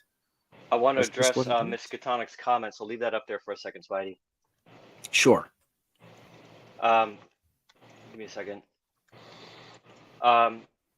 So Miskatonic says, today you can get away with a 4-bit quantized 30 billion parameter model locally on a 4 gigabyte GPU. The results are less accurate, but usable locally. I'm not going to try to fully explain what he's talking about, but I do know. I'm going to explain it like this. I'm going to summarize what I think he's trying to say here. In English. In English, I'll do it. Oh, okay. Well, I was going to do it in French, but never mind. I'm sorry. I can't speak French. All right. What he's the point that Miskatonic, or one point that Miskatonic is making here, whether direct or indirect, is that certain gearheads like him, like Eugene Bird, Radioactive, myself, can go out and buy a $5,000 home server and run our own AI model. Now, over time, society is going to get smart. The newer generations, kids are going to be doing this in high school, right? It's like calculus drops down to 15-year-olds and 14-year-olds, right? The smarter topics become more accessible to the younger generations. Of course, right? Like they're really teaching people to read before school now, before grade 1. At the age of 2, right? It's ridiculous. Right. Well, it makes sense. So I learned my mother taught me reading at the age of 3, and they tried to skip me by a full school year because of it. So this is going to keep going on. And so what he's saying, what Miskatonic is pointing to, is that not only are we going to have the large companies like Google and Microsoft, actually I should say Microsoft first because Google's really fucking up. Yeah. Microsoft, Facebook, and even Amazon, who are really getting on board with this. Those 3, I would put them at the top right now, and Google probably just underneath that, just because they've had a lot of mistakes. They not only are they going to be sucking the life out of the energy grid in the United States and hoping that everyone else can help contribute to that for a price, but people like Miskatonic and Eugene Bird and Radioactive and myself, we're going to be running our own. And we're going to teach our parents how to run our own. I already discussed this with my customer a year ago, I told him last year, if you want me to set up an AI server in your office, it's going to cost us about $10,000, and we can run whatever the hell we want on it. There will be no restrictions on it. The AI model is free. We can do whatever the hell we want, whatever the model is capable. If we don't like it, we'll attach more models to it. We'll just got to throw more money at it, and that thing's going to electricity. Suck power too. What about electricity restrictions? Yeah. It's just, I mean, if you, it's really comes down to how much can you pull out of the wall of your own house. And if you want to have, a GPU that's pulling 1,000 watts, go right ahead. Go stick 2 of them in the server if you want to. Go run 3 servers. Hail Richard Spick. So anyway, that's it, guys. I don't want to keep droning this on a topic. No, fascinating. All right, that's a good point. Yeah, exactly. People on this, but this can go really, really heavy, and it's really fun for people that are into it. But people may be, already tuning out, like, I don't want to hear any of this crap anymore. So no, electricity. Well, when major cities around North America start having brownouts because the government demands they need power for their AI operations, it is going to concern people, and that is not an exaggeration. You think that can't happen? You're wrong.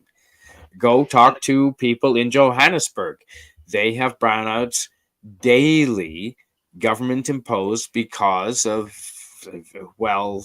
anyway, it can happen. Let's just put it that way.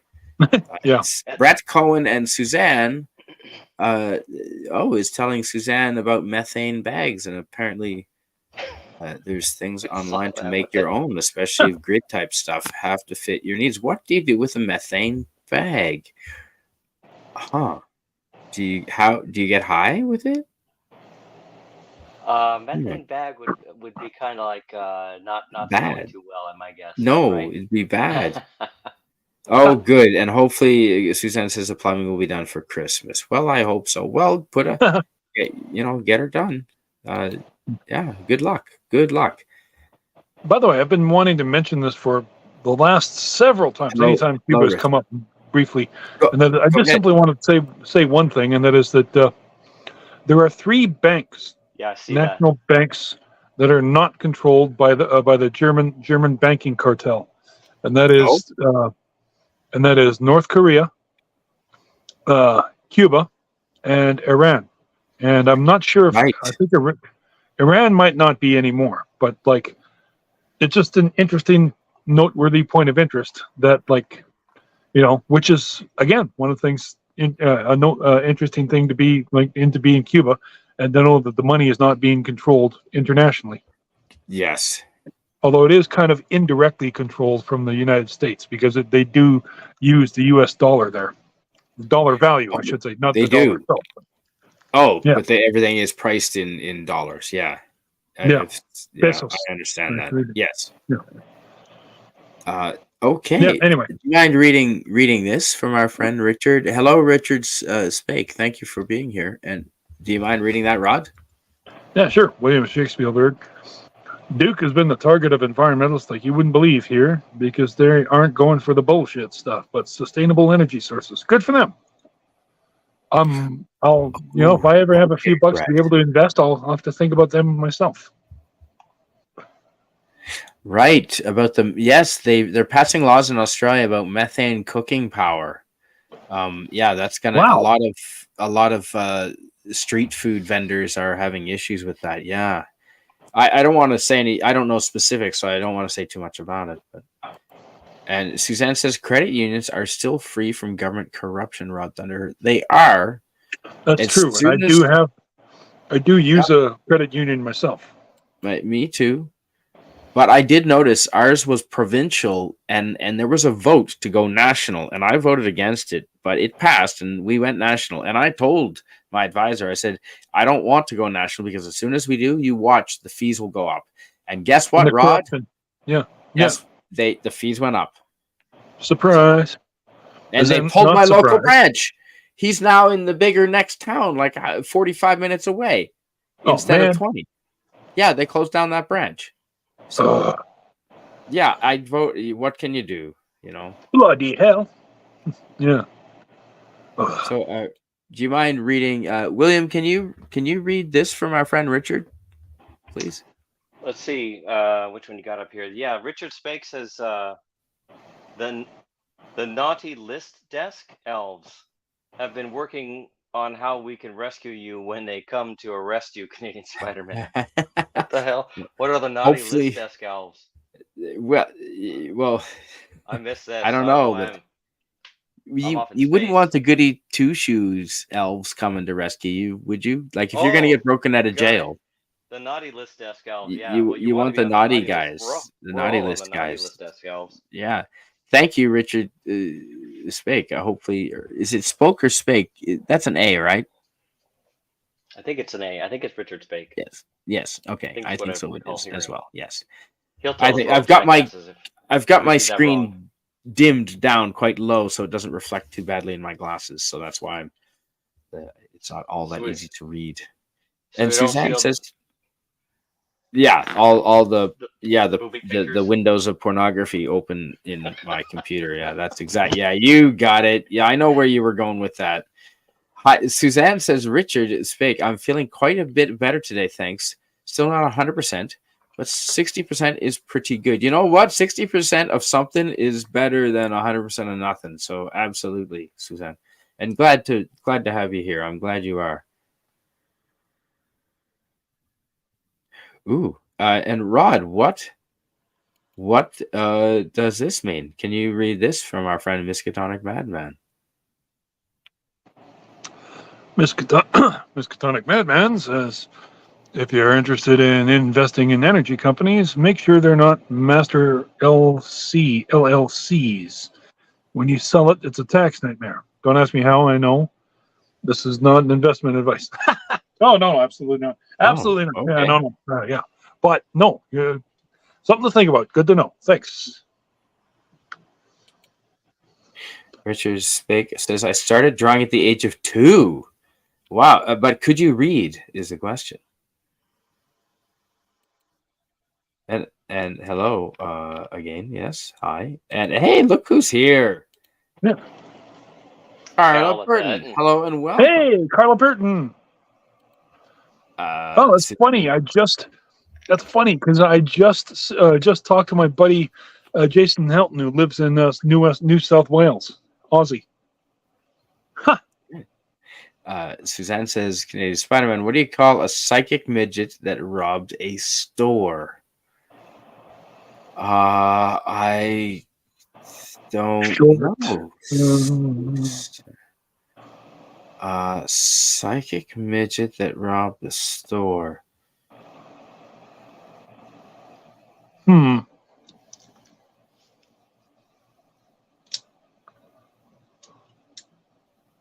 I'm drawing a blank. I was quite. Indeed, me as well. Yeah, I'm not sure. Oh, it spoke like Coke. Oh, spake like cake. Okay. So, see, it looks like Coke. See, it's easy to misread with the screen. You get my point now with those lighting this low. Yes, and Richard Spake is, I'm the head of the naughty list desk for my dad Santa. Ooh, nice. That is a primo job. I like that. The naughty list division seems more interesting than the good division, I would say. Personally, I would think.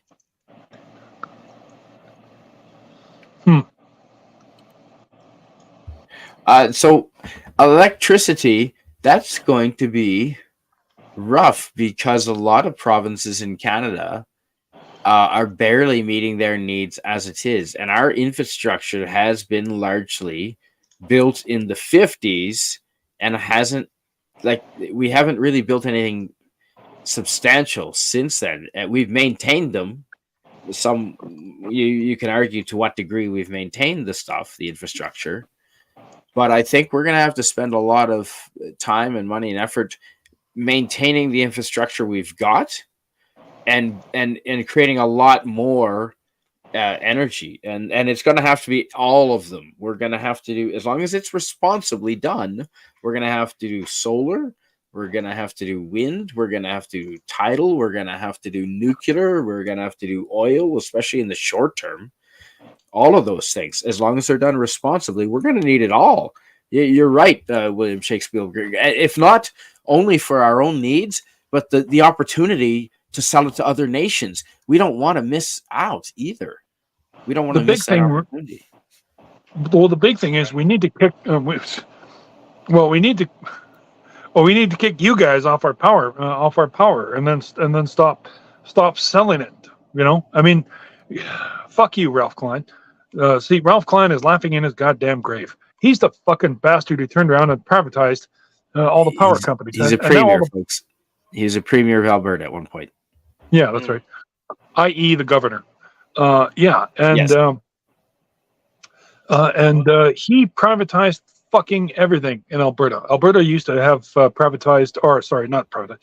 The liquor stores were owned by the government. And I'll tell you one thing, like when I was 15, that was kind of intimidating. You're just kind of like, you're not just like, you know, defying the store, you're defying the government. You know, if you try to buy alcohol, you know, like, oh, you're defying the government, you know, which yes, there's a little bit of intimidation factor there, you know, and and the same thing too, the the insurance and the insurance and the power companies were also regulated by the government, you know, which also meant that everybody always had fair, equitable prices. And it was no one person was left out. You all had power at an affordable rate. But now I'd be terrified that if I said something against Trudeau, they would say it was hate speech and cut off my power. I would have that legitimate fear. So I don't want the government owning my power. Sorry, no thanks. No, they don't own it. They just regulate it to make sure it's sold at a fair and equitable price. They never owned it. Oh, so they can't tell the power company to shut my power off personally? No. Oh, good. Say go fuck you. But they can set the prices.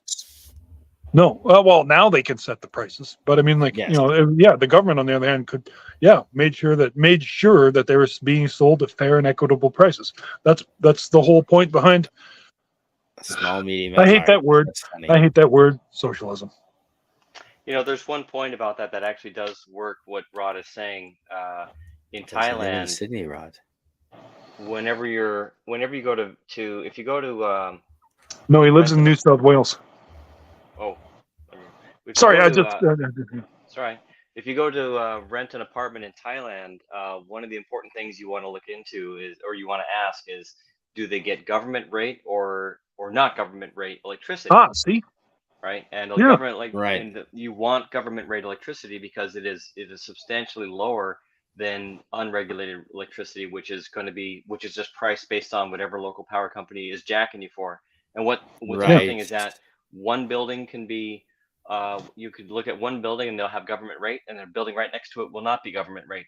I don't know how the one of them contracted and the other one didn't, but it in watching travel videos for Thailand, it's clear that becomes an issue for any renter because they use enough AC because it's so hot that adds up. Right, of course.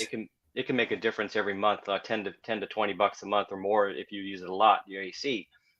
So yeah, I in the whole argument about, and then I could throw into that the whole issue about what happened to Texas with their power, their out of control power pricing, not just now but also in the past, around 20 years ago. I forget the company that was charging. Oh, this was Southern California, in fact.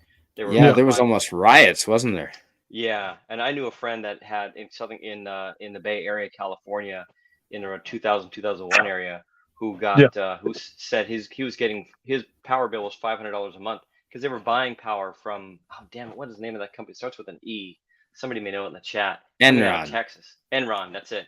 The whole Enron thing was just right, and they were just jacking it as far as they possibly could.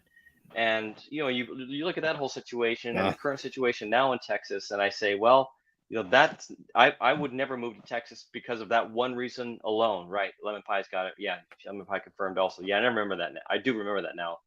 I would never move to Texas because of that one issue alone at all. Yeah. But Thailand is sitting there showing that government rate electricity regulated is a good thing. At least that's one example of that. For that working in that kind of socialistic and energy argument. Also, Suzanne and Carla have been going back and forth here in the chat about solar and wind energy, and those two are. Sorry, Carla.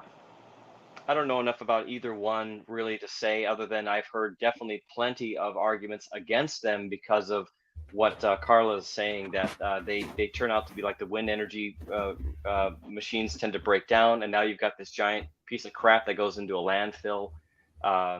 Solar energy, I think, has similar problems, at least what we know of in the past. I just don't know if the latest technologies have improved upon that. And as to whether that would help a person, the other thing that we can think about moving forward in the future is if all these companies are sucking the energy out of the electric grid in the United States and buying from Canada for more and more power, how does that affect us individual consumers, with our local power needs, right? Do our power prices go up because Google is willing to pay more for power per kilowatt hour? Does that mean that I don't get a good rate because they're saying, screw it, I'll pay 25% more because we're Google and we're rich? I don't know how that affects us, and does that mean that I got to go and look at buying some solar or wind? I don't know, but the bottom line still remains that power is just, the demand is going higher and higher and higher. So invest in power. I have solar here, and I've used it repeatedly. I've got battery backup for power outages of various storm-related reasons. And Carla Burton, we know Sydney's in New South Wales. We weren't going to tell him.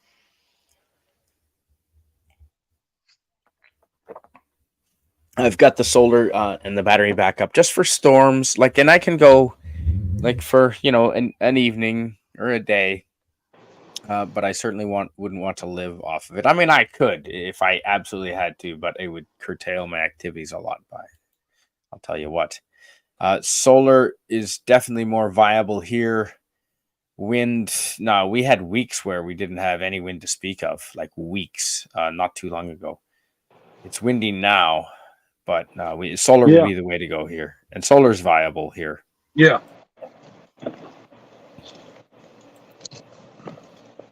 Ooh. Oh, Enron committed fraud and was prosecuted and found guilty of it, according to Lemon Pie. Right. I don't know. The Lemon Pie spreading rumors. I think he's right. I believe he is right, and I don't think that I don't recall I've my heard that friend too. telling me.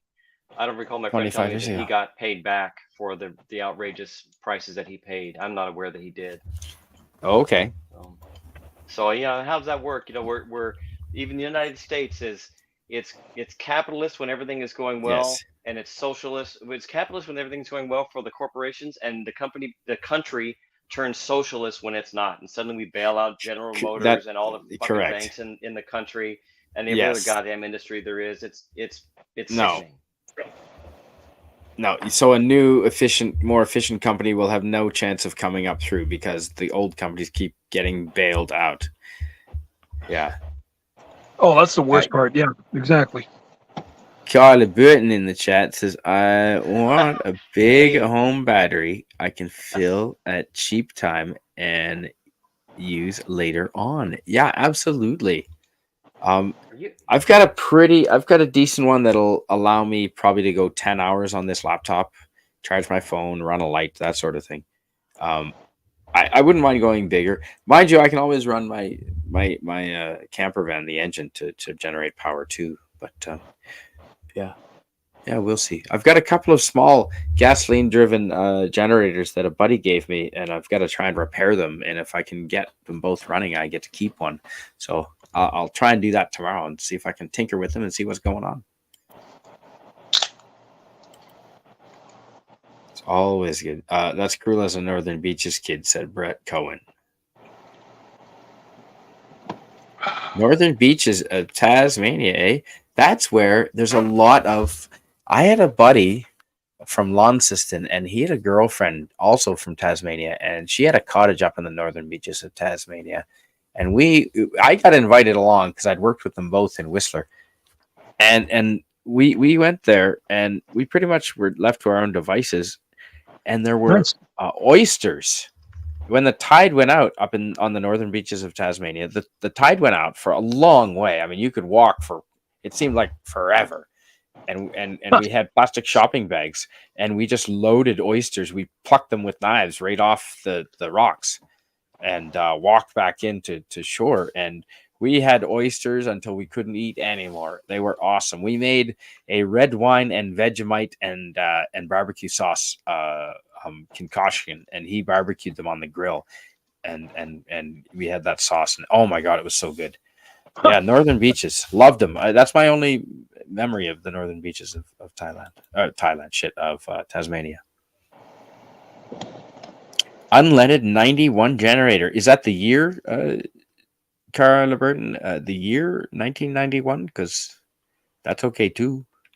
Or 91. I don't know what that... See, I'm not good with sizes of things. I'm assuming it's a decent one. Is she talking about the type of fuel? A 91, it takes 91 unleaded. What is it? A 91 octane unleaded? Oh, that very well could be. Talking about? Yeah, that very well could be. Right. Couldn't you just pour whiskey in it and go from there? You know, it's worth a try.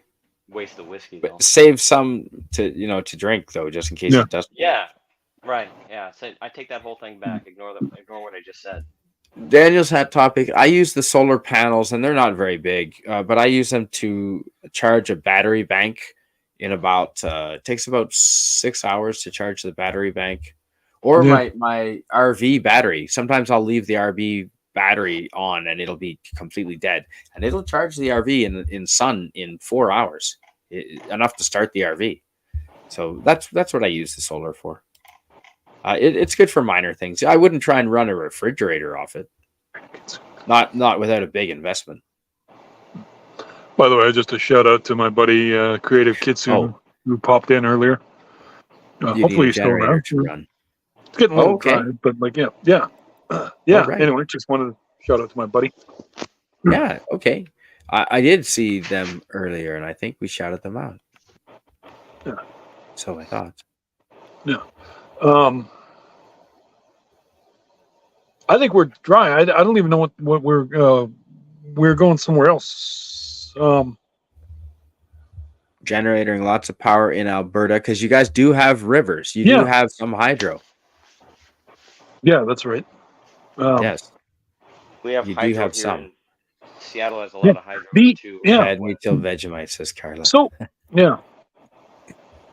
So what do you think AI then might be going then too? Nice. Like, so if that's the case, especially with this, what do they call? What were these new computers called? Like atomic computers or something? Quantum. Quantum.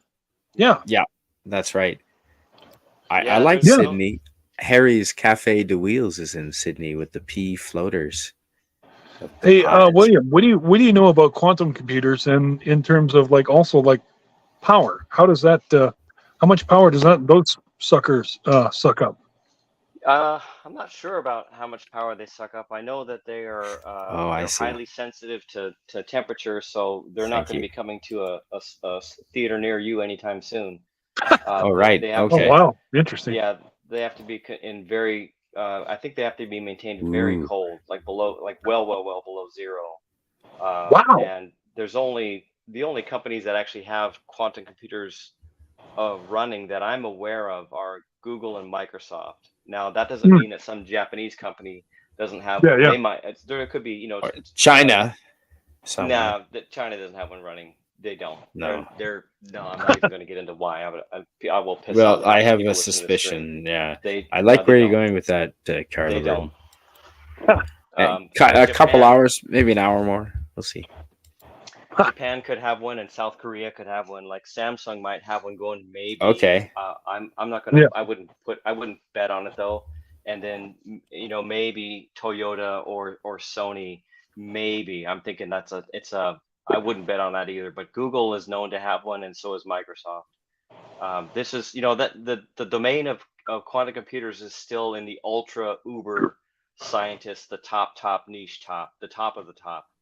And probably there's probably one at Caltech, and there's probably one at Stanford, and even Harvard may have one. But we're talking about the best of the best of the best right now, because those things are super duper ultra sensitive, super expensive, super That's what Sash. proprietary. Yeah. Sash said, Yeah, hello right. to Sash. Quantum Right. computers Sorry. are far from being mainstream. Yeah, that is the point, Far isn't from it? That's what you were. But getting at. just So just okay. like, just Go like ahead. just like the ENIAC in the late 1930s, the first transistor. I think that was the first transistor computer. Someone can correct me if I'm wrong about that. That thing was the size. That thing took 18,000 square feet. Wow. And it was less powerful than the first calculator. Oh, hail, Sashi. Hey. Sorry, I had to. So, no. Sorry. No, keep going.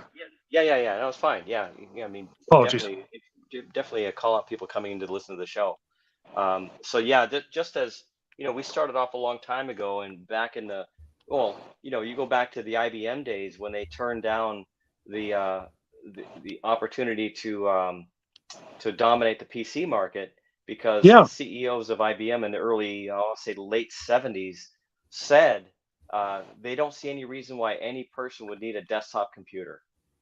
Yeah, right. Right. And look where we are. Yeah. So right.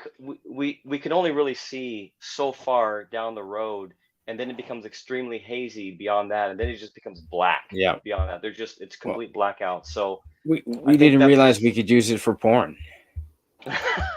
And there's a lot of it's one of the biggest money making industries, or at least it was for the longest time on the internet. It might still or communication, or communication, right? Communication, commerce. Look at commerce is like a multi-trillion big dollar, time, right? Online commerce, and so anyway, the quantum computers, what it's going to take for those things to become mainstream, who knows? They're going to have to be able to make the thing is what's happening at the quantum level is so sensitive that it has to be an extremely controlled environment, and that kind of environment is extremely expensive. So, and by environment you mean temperature controlled, draft controlled, everything, like clean room, total clean room, no wind. I get it.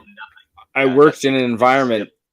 I worked in an environment, and they had sticky pads on the floor, so that when you were supposed to wear boots anyway, and you had little booties that you had to put on, and you still walked across the damn sticky pad because they were growing crystals that grew for a month at 1,000 degrees Celsius within 1 degrees of temperature, one way or the other, and they were used, crushed up, then ground up and crushed and used in solar panel technology.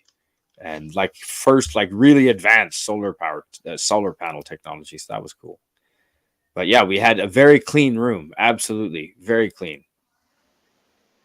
I got a note from Lemon Pie that my audio is really low, or low compared to you guys. So I'm going to see if there's anything on my end that I can do about it. I'm not sure. Maybe there might be something on your end, Spidey. That also. Let me see. Edit mic settings. Here we go. Mic volume automatically. No. Let's not do it automatically. Give me control and let's boost your mic.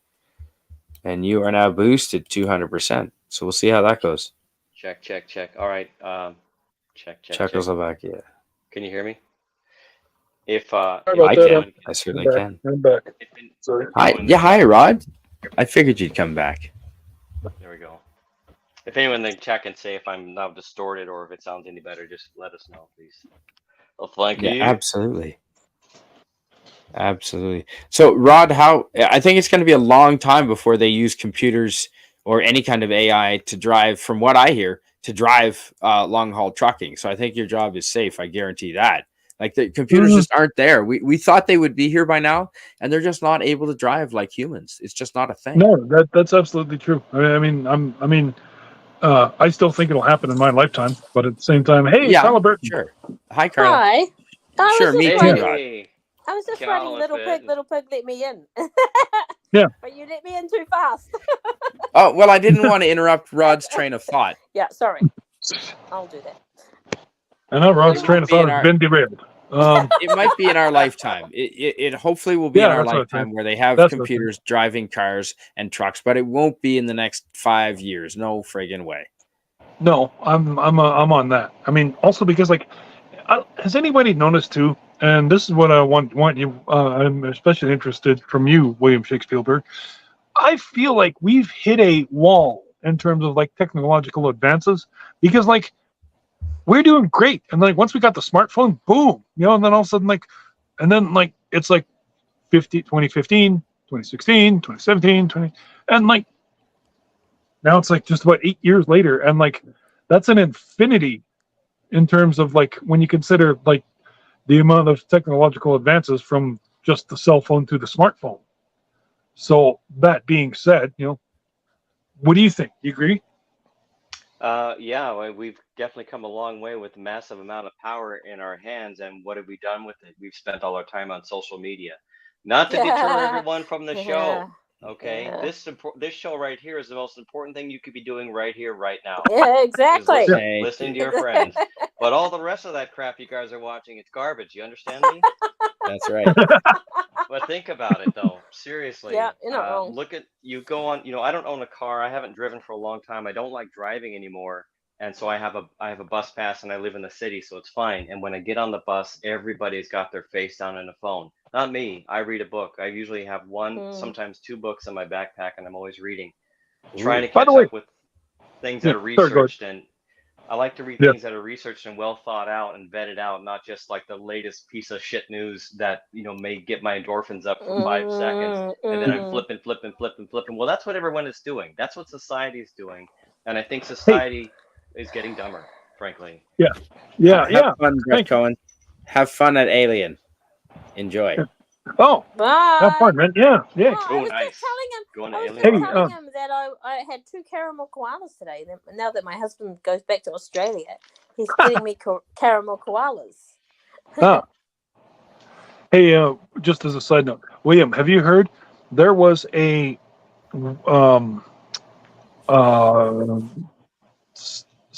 there's a name for it, something engineer, technical engineers, right? For buses and all that. And anyway, this dude, he worked for the city of Vancouver, and he went all the way down to Vancouver. Of course, he went to Vancouver. Well, he started in Vancouver. He went all the way down to Mexico, and all he did was take city buses.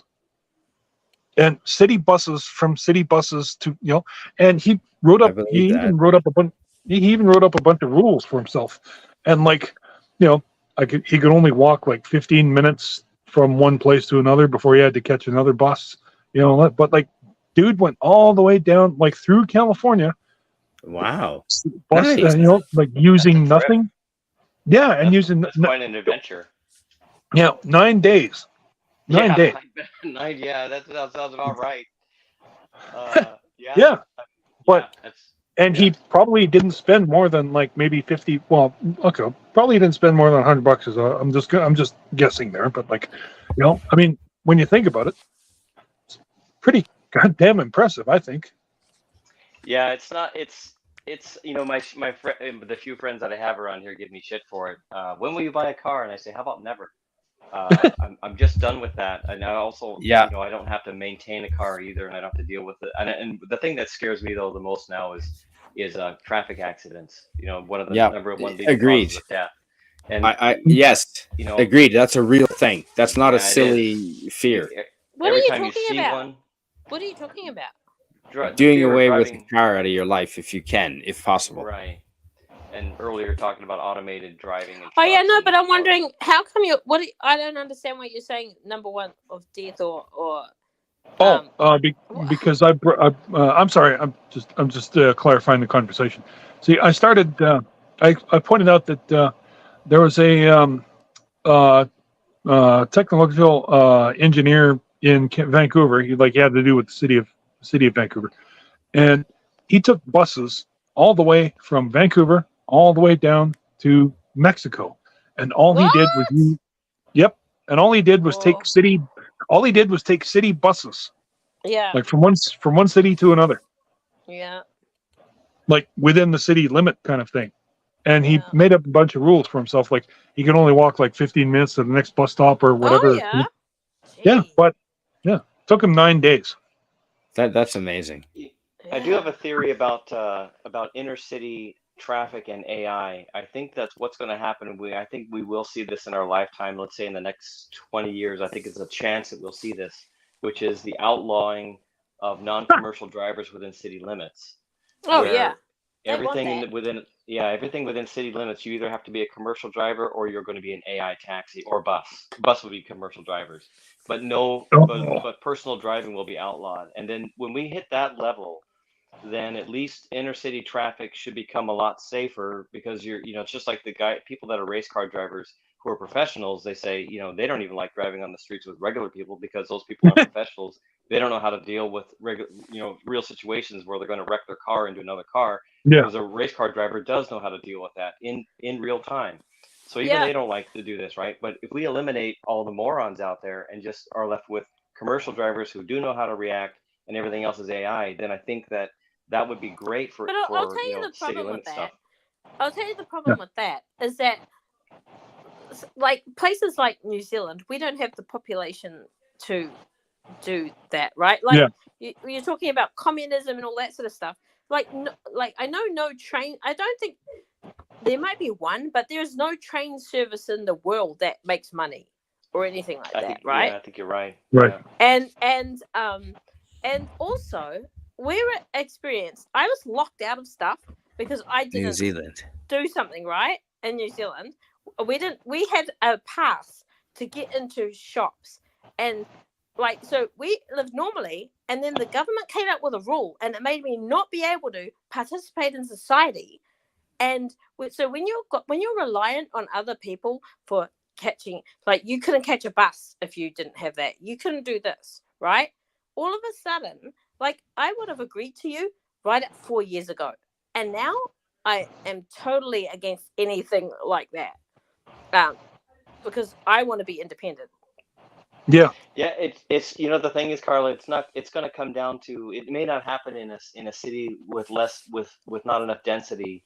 That's very possible it wouldn't reach there, but a city like, let's say, Seattle, where it's very concentrated city, the population is dense enough for the size of the city that we could basically announce something like this is coming 6 months from now and say, everyone get ready. You're just not going to be permitted, and somehow they'll have to enforce that. I don't know how, but when they do, it would work here. It may not work in the place in low density like your own, but then people. It's going to be a tough call. Yeah, and it's just the growth of. It's just going to be the growth of society. Look forward 300 years from now. Are we all going to be driving inside inner cities? Hell no. Are we going to be driving in less populated inner cities? Probably not. It's probably at some point when a high density small city like again, I'll just say Seattle or even Portland, Oregon is probably dense enough from what I've seen of being there, traveling through there. When those have proven that it works after the first couple of decades of problems and accidents and working out the kinks, then it'll get adopted by the less denser cities, and eventually it'll be worldwide. Futurama, like those pedestrian tubes. Yeah, yeah. I mean, I don't know. This is just what I see coming. I think it's somewhat inevitable. It's just a matter of how long does it take to get there and what stages that we go That's through. That's a good point. Yeah. Yeah. So if you want to still like driving, you just have to drive outside of, you just like people in Seattle who feel the same way. I like driving. That's fine. You just, in the future, you won't be able to drive in Seattle, and there's no two ways about it. But you can drive, from city to city. You can drive from, get out of the city limits and then drive all the way out to Eastern Washington. Yeah, there's not going to be automated. Well, that's going to be, you're on your own. They've some cities have already almost made that, right, by basically taxing people out of the system, or whether it's car, that's right. Totally got rid of car parks. They've all done all that sort of stuff. But the thing is, like I say, there's no parking. Because of the last, sorry. No, you're right. In Seattle, there's less and less parking all the time. Yeah, so and it's all on purpose. And even the houses, the new apartments they make, they don't have car parks. It's all social engineering, and they can do something. Social engineering is the word. Yes. Their anatomy. Yeah. Yeah, the new buildings that are going, they're building lots of condos within the Seattle city limits, and a lot of them have zero parking, and others that have any parking are like 70% max parking. So 30% of the occupants have no parking spot, and there certainly isn't any out on the streets. So you're right. They're socially trying to eject cars, and I think it kind of makes sense. They are. They are. Yeah, they are. Yeah. Right. Not trying, they are. They are being successful at it too, because more and more people are taking the mass transit and they're improving the mass transit too, which is good. They're not just going one way on it. They're building out all kinds of light rails. They've got a master plan going out for another 25 years from now of all the stuff that they're building out. So I've seen it. They publish it. So yeah. Yeah. Just a lot of money. But that's a problem too, right? Is that all the corruption? These are our caramel koala. Yum yum. That's a good distraction. Yeah, that's excellent. Isn't it lovely? And they come in big sizes. Like come in small sheer size, maybe 2 inches, and then they've got like a 3.5 inch type, koala as well, which I give to the boys as treats. Available only in Australia? Mm-hmm. Yeah, I think so. But we can't get them I would here. think so, yeah. I mean, send it to another country and people are like, koala? What the fuck is that? So, look at that, teddy bear. Nice. Mm-hmm. That looks delicious. Caramel I would koala. eat the heck out of that. Oh, yeah, totally. I would eat one like 30 centimeters across. Yeah. Well, I'll tell you what. Like a foot. Get one together on a hot day, line them up, and on a hot day, come back to it later on. You'll be fine. Yes, exactly right. They are a thing of beauty. Have you seen those big jelly babies? Those giant-sized jelly babies? Not jelly babies. Yes. Bears. Jelly bears or something like that? Yeah, I have. Oh yeah. Gosh. They're like 1 kilo or something like that. Huge. Yeah, I have seen those. I haven't like laid hands on them, but I've seen them. Yeah, thanks for still being here, Richard. No, I've seen, because sometimes on YouTube I'll see pictures of usually Asians, like Koreans or Japanese or Chinese, eating giant food, and it's like it's a YouTuber vlog thing that they're doing. I did not know that. It's a weird trend that they have going on. Yeah. Very interesting. Oh, bye, Rod. Nah, he pops in and out. He does that. Okay. Is it power or just preference? I don't know. He probably has to discipline a cat or something. Yeah. I wonder if he just gets disconnected sometimes, maybe. Yeah. So the limiting. So I guess the country that can generate the most power is going to have a leg up in the AI industry, which is something I never considered would be the limiting factor. Isn't think Elon that's- Musk? Oh, sorry. Go ahead. No, go ahead. Oh, no, I was just saying Elon Musk reckons that when he was talking, I think he was talking to Trump, maybe, I don't know, but he said that they can get it like they reckon that you could power your house on a nuclear type generator that is the size of a table or something like that. Right. Yeah. Who For knows? thorium nuclear reactor. I don't know. Yes. I don't know. We don't have nuclear here at all, so that'll have to change. But we have hydro, right? We have hydro power here, and seems to work okay. I wouldn't put stock in anything China's doing. Daniel's hot topic. If you watch any of the shows about China, they have some quality issues, and they're really good at propaganda. As is the United States and Canada, but they're on a whole nother level. That's the exact word I was going to use, Spidey. They're masters at bullshit propaganda. Like a whole nother level. You don't know what to believe, eh? You don't know what to believe. Right. Anything that they claim, just right. Talk to the hand. I don't think so. Suzanne. They take it so far, and there's so many lies that they put out that you really can't believe anything they say anymore. And if you don't believe us, like Spidey said, he and I have talked about this. There are at least 3 great China channels out there that discuss in depth what's really going on a weekly basis. And you watch one show of one of those channels, and you'll be like, holy crap! That's really what's going on. Yeah, they censor that stuff from getting out here. So these guys that report on this stuff, they get it from cell phones and with real video footage. Yeah, real video. Yeah, who sneak it through the Chinese firewall and get it over here and then report on what's happening. And it's just not in Malaysia. The food is regular size in Malaysia. Yeah, same in Canada. We don't really have big size anything over here except for I've never seen another country have coffee cups the size of Canadian. Like your average Canadian has a 1 liter coffee cup is not unusual to have for an adult coffee mug in Canada, and massive coffee mugs. It's just a thing up here. I can deal with that. It's just the way we roll up here, I guess. That's a problem you're willing to live with. No, with this shenanigans that people get up to, I wouldn't trust a nuclear reactor in my house. Yeah, probably not. Maybe not. And Carla, do you mind reading this from our friend Richard, please? Oh, hang on. Sorry. I'm looking at the wrong badge. Geothermal power would work as a damn good energy source, but they aren't really using it for anything other than emergency power, sadly. Okay. But we have a lot of rivers here and a lot of, mountains and stuff like that. So yeah. Yes, it is. It's pretty good. Yeah, nice.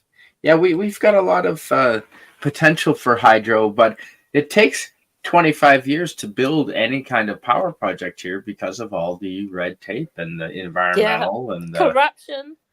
And the corruption, like literally 25 years to build a dam that should take 5. Yeah, and the cost is huge. Of course it is. Because of the corruption. And I don't want them to screw up an entire environmental area with a dam. I do not. Yeah. But there are enough areas. We're going to have to mess a little bit of something up. We can't. Mm-hmm. But something that we have plenty of, an area that's not unique. Yep. An area that's not unique, mm-hmm. Like if you want to put it upstream from Calgary or something, that's as long as it's not in like a duck marsh habitat zone, that's fine. Yeah. But do something. Yeah. Or little tiny, like to power a city, a nuclear power station, and friggin' like Calgary, for example, bury the nuclear power station. Because Calgary is a kilometer above sea level, or is it a kilometer? Yes, Calgary is a kilometer above sea level. bury the damn thing Mm. and run it that way. I think there's a new nuclear power station that just went online in Georgia recently. Ooh. In America, Georgia, not Russia. Georgia has rain. I remember heavy rain in Georgia. Heavy rain. And gators. Oh. Yeah, I drove in Georgia and I got down to like walking speed because you couldn't see the hood. Like I literally could not see the hood. I've been to jungles, tropical jungles in Southeast Asia, and I didn't see rain like Georgia had. Unbelievable. Wow. Yeah, unbelievable. Like maybe Hawaii would come to mind, comparable. Maybe Thailand. No, not even Thailand. Drops? Were there big drops or a lot of them? Yeah. Or like what? Yeah, they were. Yeah, just unbelievably torrential, big drops. And just like the windshield wipers were on maximum, and it was a newer car, and it could not keep up. I couldn't see the hood. It was okay, yeah, because that sounds a lot like Cuban rain. Because like and they were coming sideways. Yeah, I mean, not only was it coming horizontally, it was crazy. Yeah, I mean, not only was it, I mean, it was nice and warm. It's not that far from Cuba. It's not that far from Cuba. Yeah. Okay. Yeah, but I mean, like it was also. I mean, the best way to describe it is Peanuts rain. You know, like in the cartoon, like it was just kind of. Yep. You know that. You know, like that's a Cuban rainstorm. You know, and like that's the kind of storm that rained a baseball game out. Exactly, Miskatonic Badman. If the government just picked up the Dyson sphere from the crashed alien UFOs, energy problems solved. What do you know about that, William? Yeah. I commented here. Move forward a couple of comments. Move forward. Can you? Yeah. No, next one. Oh yeah. Well, we'll come back to Daniel too. We got that one going on too. There you go. Oh right. Right oh there. yes. You guys know what a Dyson sphere is? You probably do, but maybe you don't realize it. I don't. Yeah, Cuban rainstorm. I said that. Let's see. I'll let Miskatonic find the episode, but I believe it was first introduced to us in pop culture in Star Trek: The Next Generation by the episode where Scotty was stuck in a transporter loop for like 78 years, and then he rescued him. Okay, you're right. Yes. And he was stuck on his ship crashed on a Dyson sphere, and he put himself in a transporter loop to keep himself alive. From the TOS series, and then of course they found him in Next Generation ship, found him and brought him aboard the ship, and so I think that's where we first saw that in pop culture, but maybe somebody is that reference to that? That's the one where they actually had what's his name, DeForest Kelly on there. I'm like all the way looked at James Doohan. Yeah, James Doohan, right? Not DeForest. Yeah, so the James Doohan episode, right? Oh, okay. The Dyson sphere is a giant ectoskeleton structure like the Death Star that's hollow, and it surrounds the sun, either completely or like an egg, or at least just in stripes like a skeleton would, and then it collects energy off of the sun. And I think it's what's considered a Type 1 civilization that has the ability to harness the energy from that. I think that's Type 1. If not, then it's going to be Type 2. And we're like Type 0.5 or Type 0.1. We're way the hell down on the scale. Wow. But at some point, if we get to a higher scale of civilization, we create a giant superstructure around the sun, and it's just a giant freaking ball of power, and we just take power off of it and use it for all of our starships and all of our Dude, did you see Event Horizon? Oh, it's one of my favorite movies of all time. I've never seen. Isn't that a Dyson sphere? No. That thing is some kind of a gyro drive. That's their. Okay, yeah, no, I was just wondering. Drive. Like, you could. I mean, that's not a bad representation of what a Dyson sphere would look like, except it would be bigger than the sun by about several orders of magnitude larger Wow. than our sun, which is already, you know, ridiculously huge. So Jesus. imagine the Yeah. Death Star times a million of its size, and just imagine it hollow though. So Wow. Okay. yeah. So yeah, it's a great concept. The other problem though is that I just saw a short YouTube video clip today, which I bookmarked, about how much would it cost to actually create the Death Star. And Oh, yeah. it's great. It's fantastic. Maybe I'll put it on my Twitter and link it I for y'all didn't. to watch I it. saw that, but I didn't get around to playing it. I want to see that though. Like, It's yeah. fun. I'll link it here. I'll link it while we're talking, and I'll put it on my Twitter. You know, go check it out. It's a lot of Yeah. fun. Twitter. Yeah. And yeah, it's neat. And the thing is that when you get down to the final cost of the metal that it would take, the cost of the metal is just ridiculously high. So I'm thinking, well, I don't know, a Dyson Sphere, where are we going to get them? We're going to have to do away with money, basically. We're not going to be able to create a Dyson Sphere with the concept of like, well, we got all these contractors, or we got to pay them, you know, hourly union rates, or blah blah blah. No, it's going to have to be. We're going to need, you know, replicators that can create whatever we want, so that our So needs are basically, met. we have to live in Star Trek universe. Yeah, definitely. You know, Well, or Next generation. Yeah, and mine asteroids for things. Right, all that stuff. Yeah, yeah, that's called where Star. So there's a game called Star or something. So anyway, you know, if anybody else knows more about Dyson spheres, please speak up. And they're a really fun topic. I really only know them from the pop culture references. I've never read any books about what it would take, but it's cool. It's, you know, it's stuff to dream about, really. And yeah, they had one in the next generation because Scotty got crashed on one. That was pretty cool. Huh.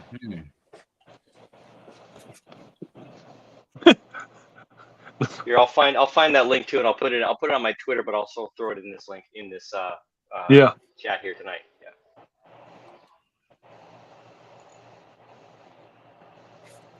Yeah. I don't know if it's it must be a type of nuclear. Maybe fusion? An arc reactor. Yeah, that's what I was thinking. Yeah. Yeah.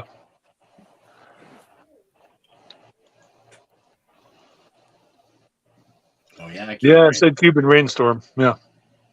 How are you guys going with your fight? Were you having fires a while ago, Spidey?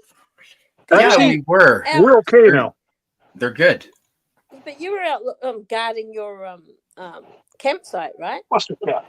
Yeah, but they brought in some heavy equipment and helicopters, and they got it all out, and we had the weather cooperate. So now it's no problem. Yeah, we're good. Cool.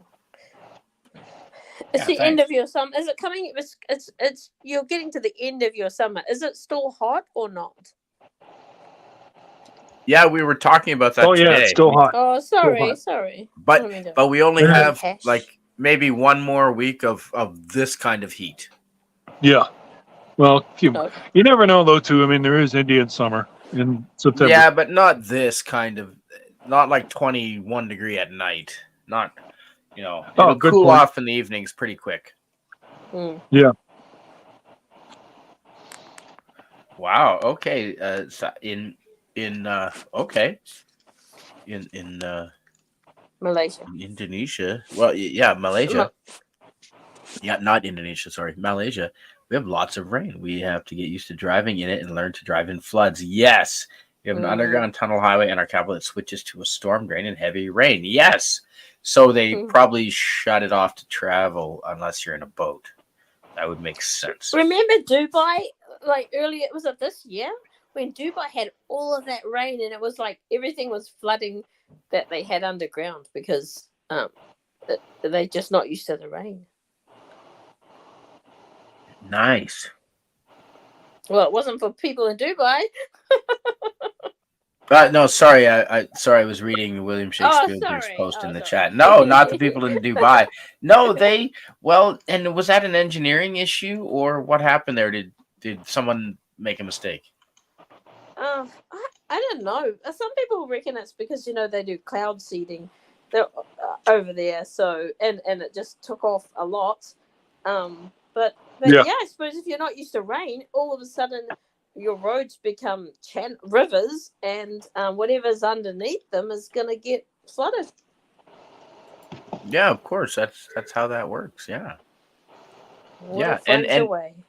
You mean mankind meddling with nature led to unexpected results and consequences? Don't tell me that actually happened. No. Yeah. That's surprising. I'm shocked. Shocked, I tell you. Who would think messing with nature? You'd think they'd learn, right? You'd think they'd be like. I heard the story of the cane toads in Australia. Right? Yep. Yeah, mankind, or men probably brought in the cane toad to eat the cane beetle. Yeah, they were. Yeah. Doesn't eat cane beetles, and now but it does eat indigenous little cute frogs and things, and other. And it's animals. A pest. It's very much a pest. And the same thing with the feral foxes and feral cats. The same reason we brought them in to hunt in Australia, and now the feral foxes are eating all the little small cute indigenous animals and the cats. Birds. Yep. Yeah. And we just thought we could control nature, and we just cannot. Right? Yep. The Scottish brought their gorse bushes, which are tiny things in Scotland. They're very small and tidy little bushes. So they brought them here to New Zealand, and they're a pest. They're huge, and they're prickly, and they just. And a seed can stay in the ground for 80 years ungerminated. 80. Like wow. Wow. So, yeah, we have gorse as a curse here. So did they learn from that, do you think? Sorry? Did they learn? Did your government learn from that? It was the immigrants many years ago. Like, okay. Couple of centuries ago probably, but yeah, sure. It's just man bringing his stuff. Just chuck a gorse bush in the ship with us, shall we? Yeah. Well, we have Asian carp in some of our waterways here. That's a problem. Is that how was it a problem? Well, they eat all the indigenous native little fish. Oh, are they big? Apparently they can get quite big. Yeah. Dang. How did they get here? Well, Asians bringing them over and then releasing them in, when they're tired of them or whatever. But they are apparently edible, and restaurants are putting them on the menu. So that if you want to control a population of some animal, put it on the menu. That's a great idea. Yeah. Especially make it trendy, Yeah. Yeah. Ooh, snake. Exactly. Okay. Same. Yes, I've heard about this with the snakehead fish. The fish had no natural predators there. And I don't know if they still have a problem, but yeah, that's a big issue. Or hopefully they've dealt with it. And do you mind reading this, Rod? Please? Yeah, sure. Suzanne says, speaking of seeding clouds, why do we not do that in countries in Africa where they can grow crops to help their people? I think they do. I'm not 100% down. We would have heard about it, though, wouldn't we? Well, I have heard that the desert in Africa keeps shrinking every year because of irrigation and improved irrigation and improved water management. And I thought, I could be wrong on the cloud seeding, but the deserts in Africa have shrunk something like massive, like 20%. Just in the last decade or two, and they keep shrinking. We're expanding irrigation in Africa more and more, and I could be wrong, Rod. I thought I heard about cloud seeding, but maybe I didn't. I don't quote me on the cloud seeding, but I do know that the deserts are shrinking like massively, and that's a win. The earth is becoming more green, and that's a good thing. And you know what helps greening? Carbon dioxide. I was gonna say that. Carla, by the way, you're down there. 8 feet. Wow. Settle an argument for us. Try. I've heard and read that the Great Barrier Reef is over 51% dead. Canadian Spider-Man. It's come back to life. A lot. Oh, okay, yeah. Canadian Spider-Man says it's come back to life. How much so? Like. Oh, I think actually it might have been fully recovered. And the thing is, when they say dead, like. Do you believe any statistics anymore? No. Nope. No. Yeah, that's right. I mean, That's liars. Ooh. Liars. But yeah. This is awesome. They're cool. Do you mind reading this, Carla Burton? I'm just going to call you Carla, although it is fun to say your last name. Carla is fine, yeah. It is fun to say your last name. It's a good manufacturer of snowboards, I'll tell you, Burton Snowboards. Yeah. Yeah. And skate things. Nature is cool. There are some species of sea turtles that live 300, oh my gosh, 300 or 400 years. And there are some species in the ocean I hear don't age at all. Scientists are trying to find these species. Wow. Ugh, that's cool. Just... Imagine being stuck under the ocean all the time. Yeah, that's there are countries that have banned. I think India has also banned cloud seeding, if I'm not mistaken. Good, they should. I thought. And William Shakespielberg, we haven't heard from you in a while. Would you mind reading this continuation from our friend Daniel? You bet. Daniel says scientists are trying to find these species, so that they can somehow create something to make humanity the same way. Something about mapping the genome to ours, their genome to ours. As long as it doesn't slow me down, I'll take turtle. I'll take turtle DNA, but I gotta maintain my speed. Yeah, that might give us a little elongate our lives too. Turtles live a long time. Yeah, and that was I've heard of that, Suzanne, in many parts of the world where people flushing goldfish down. Yeah, that's right. We had actually against the law. Turtles in New Zealand, they would just let them go. Well, have you seen too? Like some of those suckers can get like huge, like 2-3 feet big. Mm. Oh yeah. It depends on the size of their container, right? Have you heard of this species of jellyfish, anyone? No. I have not. No, nor I. That is intriguing, though. Huh. I wonder if a worm's like that too, right? They're always, if you cut them in half, they can regrow another half. Yeah. Yeah, Teenage Mutant Ninja Turtles powers. I hope so. That'd be cool. I did see, before he died, Lonesome George, which is in the Galapagos Islands there. And he was a turtle, the last of his kind, the last of that island, named after that island, which escapes me now. He was 128. I think he died in 2012, the same year I visited, just shortly after I visited. Is that the photos we went through one time? Yes. That's it. And not Ecuador, but America and South America. It actually was Ecuador, because Galapagos belongs to Ecuador. Good memory. Oh, I don't know why. Carla's random that way. Yeah. She can't remember her password, but she can remember a stream.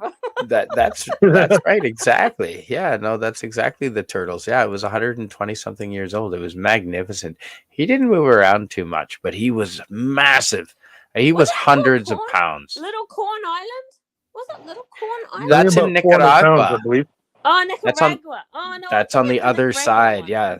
Yeah, that's on the East Coast as well, as opposed to Galapagos, which is on the West Coast. But Little Corn Island is another incredible, magical, another one of my very top favorite islands in all the world.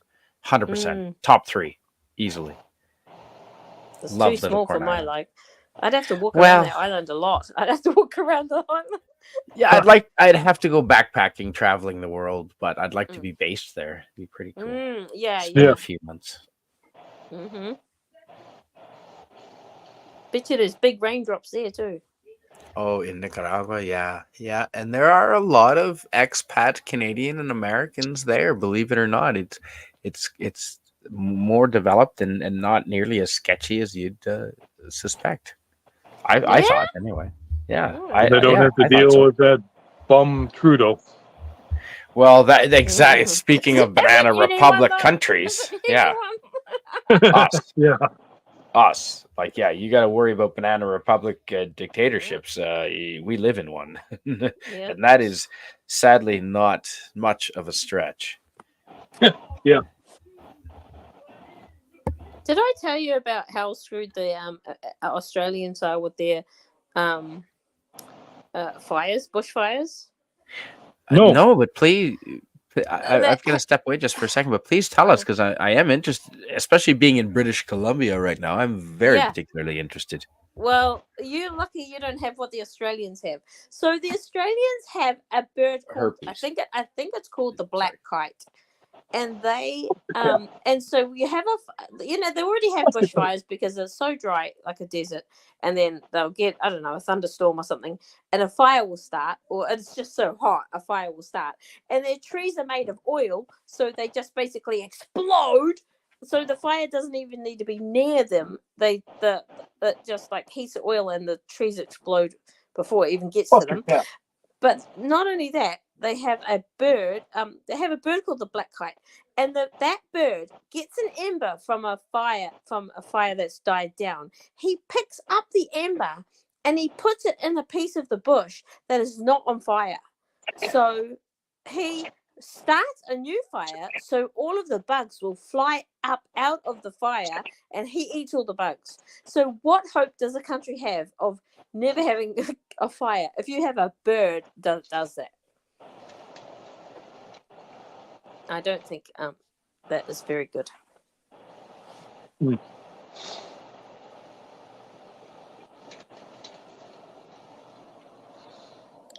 So when you see fires, lull in the conversation there. Sorry? Yeah. No, long pause. Lull in the conversation there. Yeah, but they don't have you know how what do you call it? In Canada last year they had all of those fires starting all at the same time. Yeah, like that's exactly the same time. So you guys should be lucky you don't have black kites there. Otherwise, black kites. More. Yeah, that's the bird I was talking about. Oh, sorry. No, I was kind of I spaced. Yeah, okay, yeah. Yeah. So yeah, it's not very good. Did you know that that Australian almonds are illegal outside of Australia? No, I didn't know that. You want to know why? GE? Because they cure cancer. Oh, really? Oh, yeah. I think I've heard apricot kernels too, right? Exactly. Those two. Yeah. You know why? Because they contain the vitamin B17. Yeah. And B17 kills cancer cells. Kills. Like. Yeah. Oh, I'm gonna get some. I'm gonna get some for my husband. Yeah, but you can't. Yeah, but you can't take them out of country. Well, you maybe might be able to smuggle some, but yeah. But in honestly, New Zealand, you can't bring anything like that into New Zealand anyway. Yeah, no, it makes sense. But I mean, like in the United States, they stopped doing that because in the 70s, because they discovered that apricot seeds and freshly raw almonds were curing cancer, but they didn't like. I mean, because they basically monetized cancer, and then as a result, why do you think chemotherapy is such a big thing? Yeah, that's what. Oh, that's the. The thing is, I like natural stuff, but I feel like there is a place for things like antibiotics, and there is a place for chemo, and you know what I mean.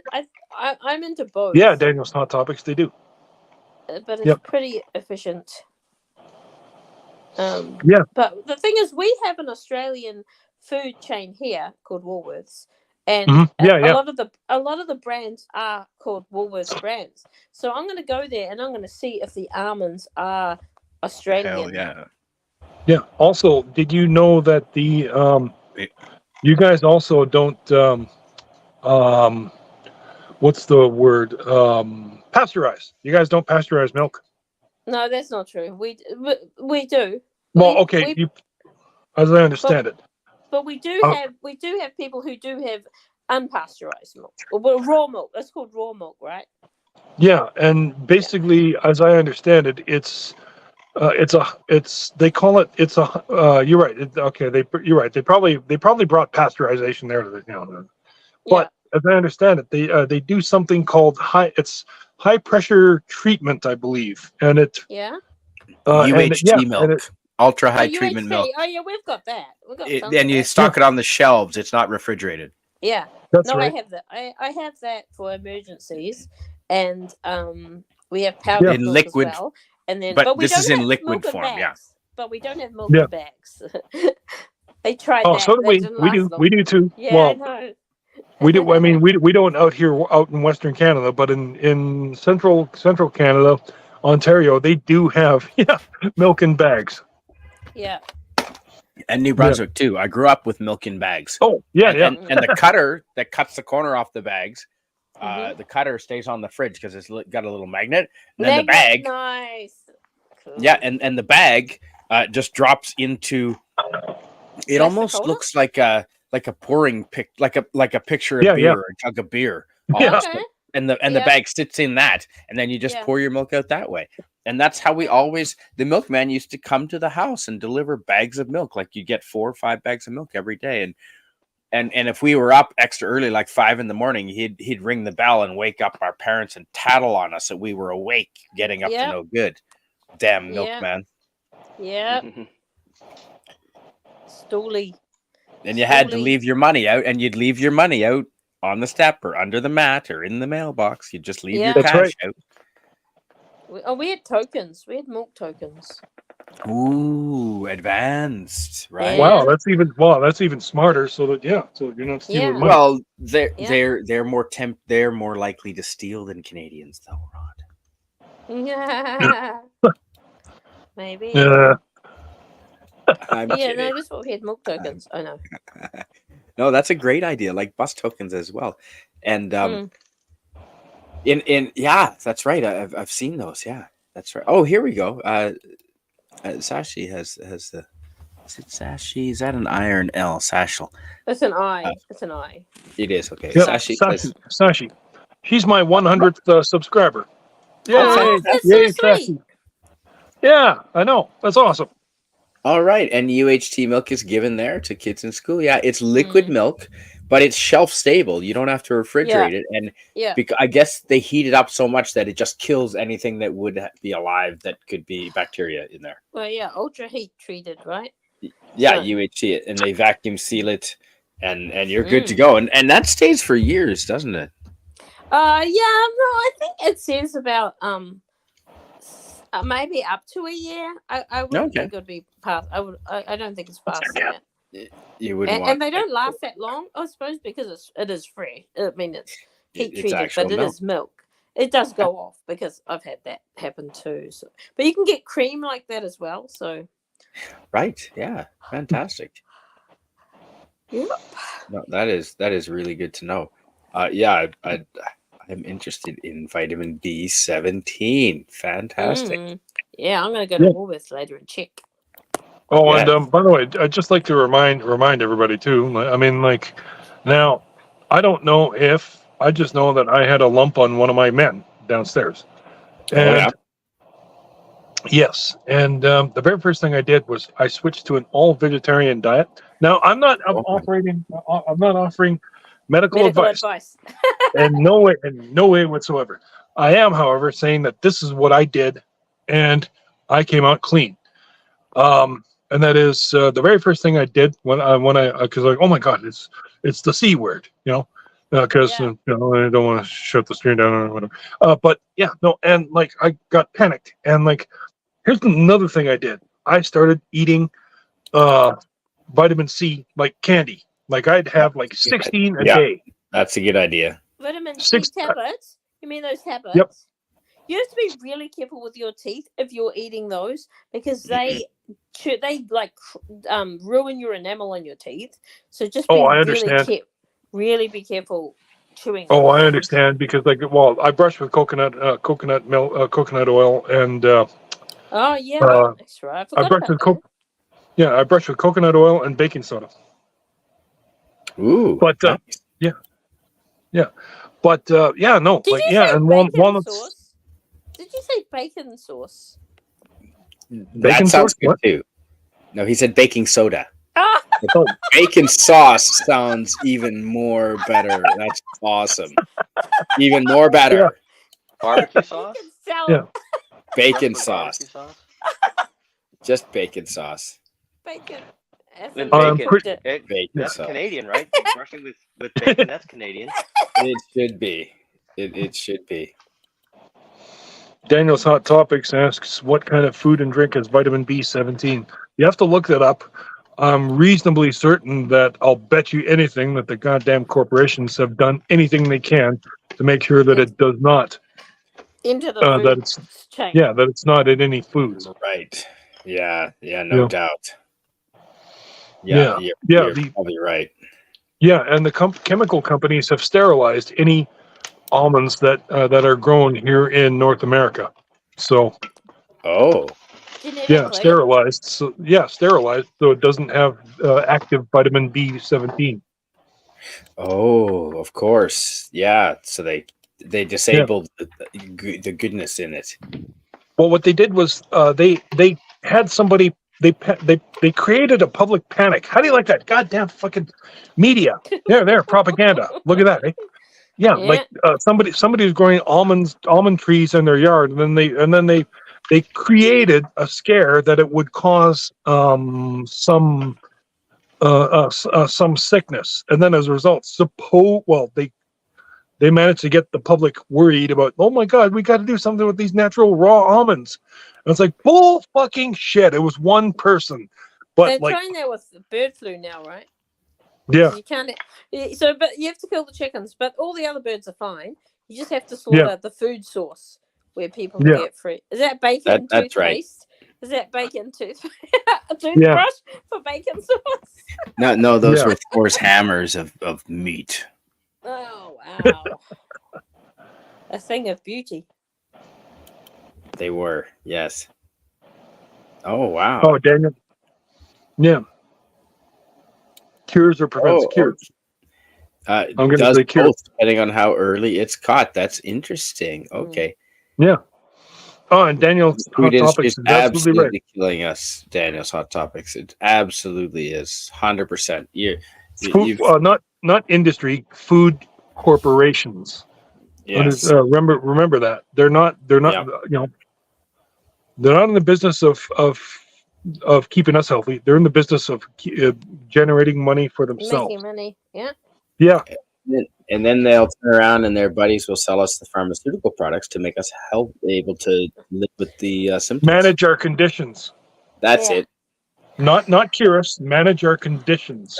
That's exactly it. Me gustas, pero me gustas. Okay, so pero me gustas is, but I like it. Me ostas? What's me ostas? Asustas? Is it? Me ostas. Isn't that? I don't know what that means. The walnuts or the almonds? Or? The almonds. I'm allergic, but he likes them.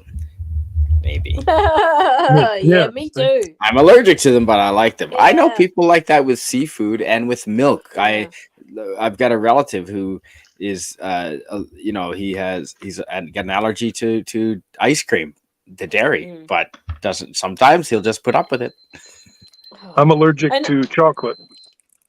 Oh, that would be bad.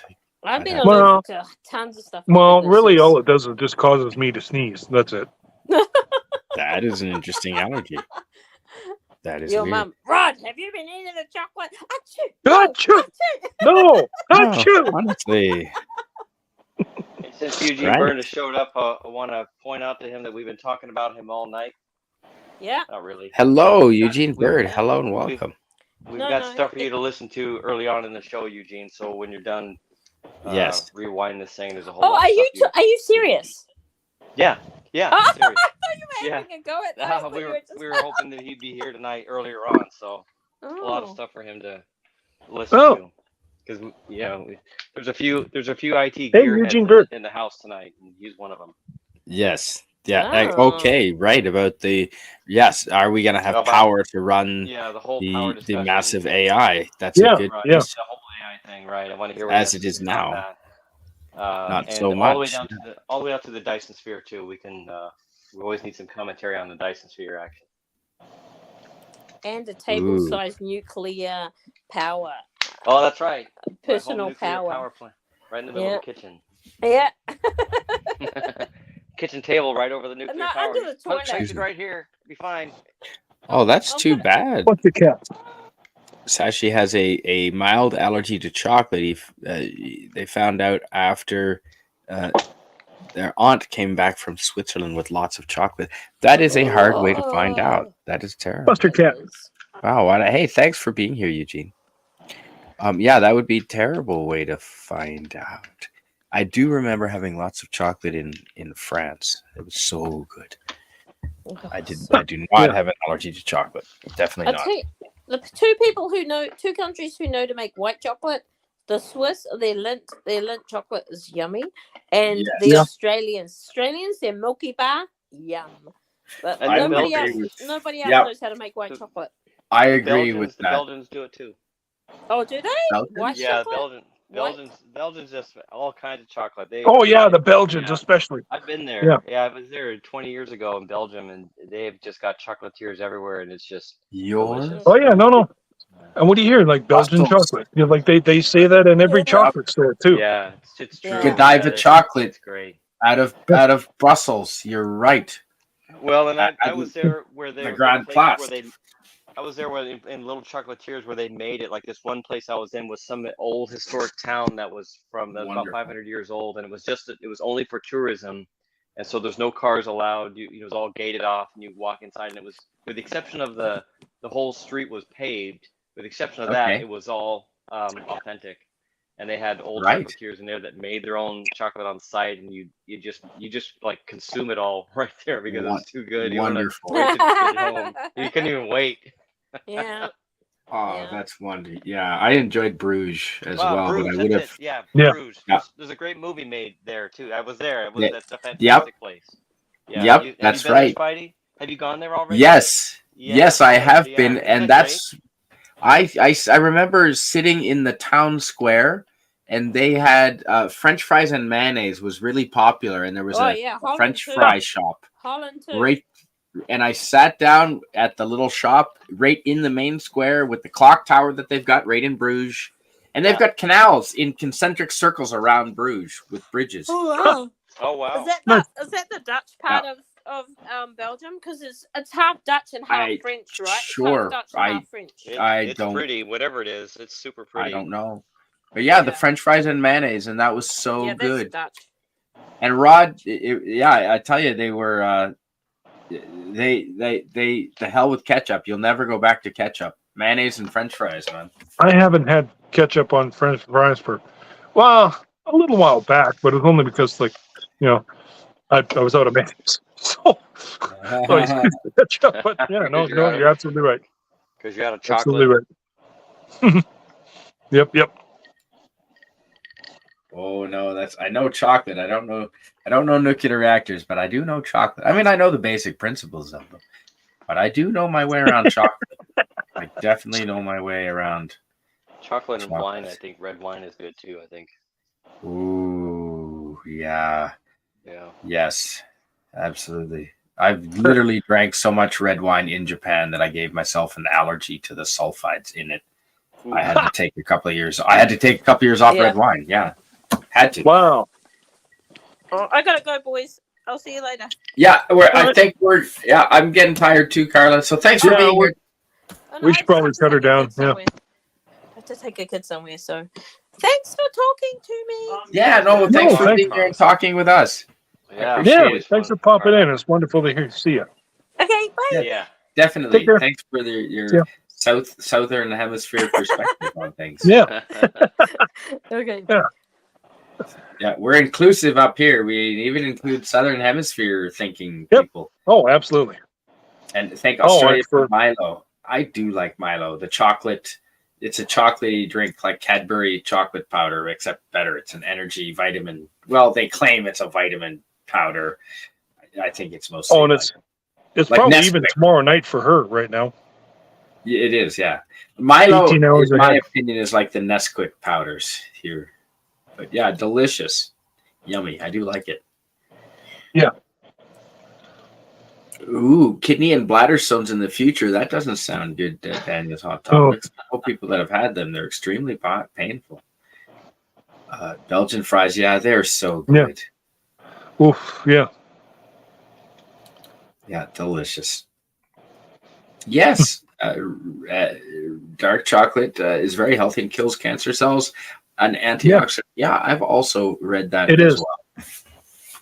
It is. Yeah. Yeah, I believe that. Yeah, it sounds good. I like it.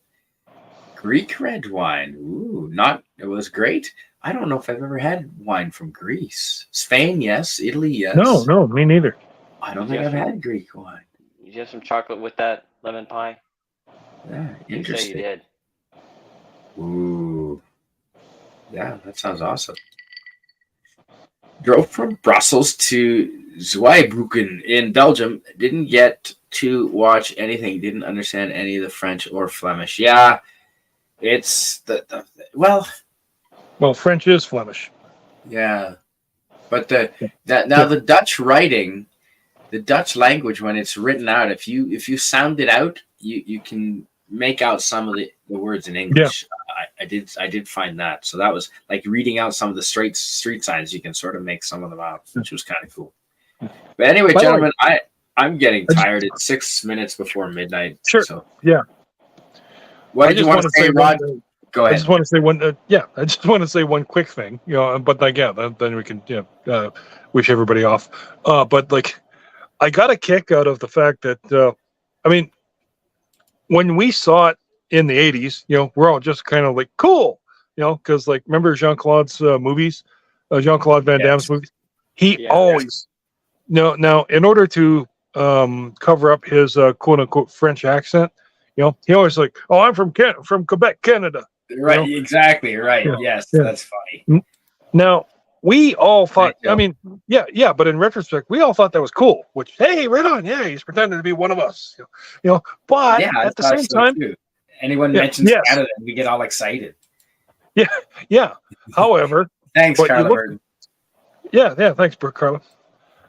But you look at it now, and suddenly you suddenly realize he's not having the Montreal accent there, eh?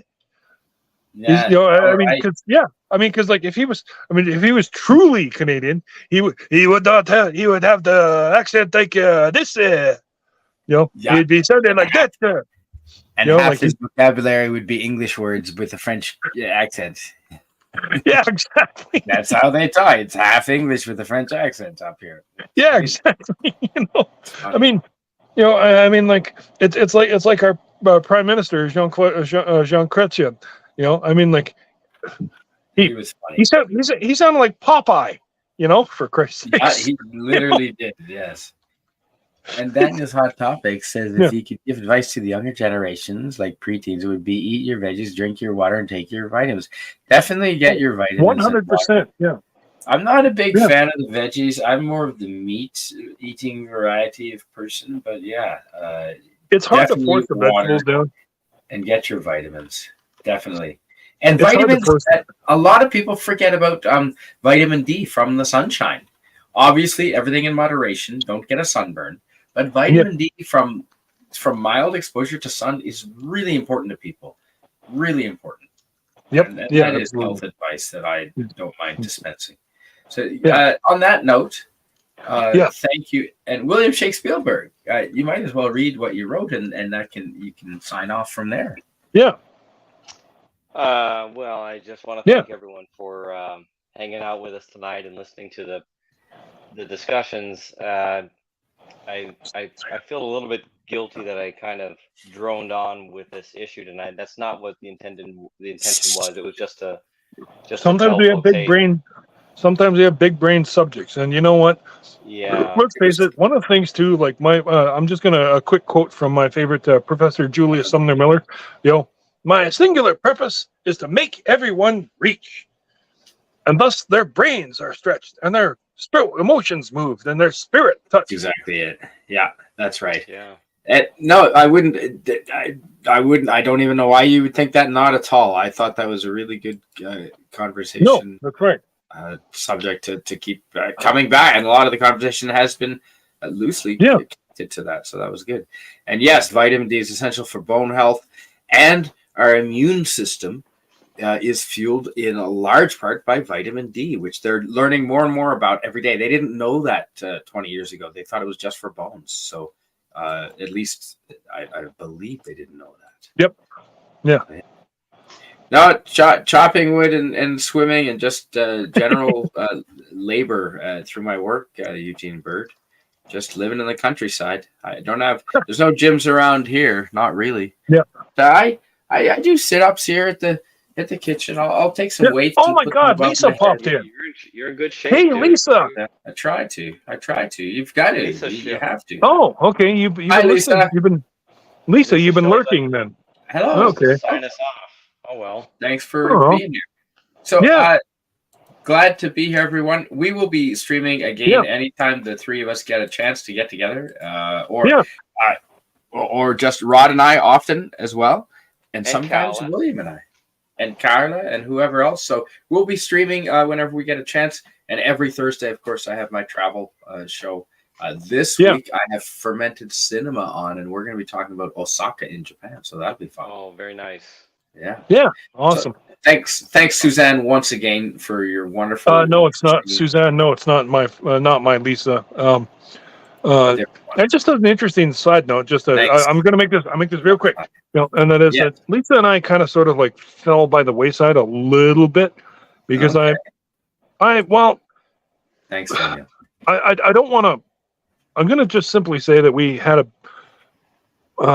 let's just say like some heated discussions, and it really came down to more because it was I don't even want to say somebody's time. I'm just going to say that it was. You regret. Good night, Miss Katana.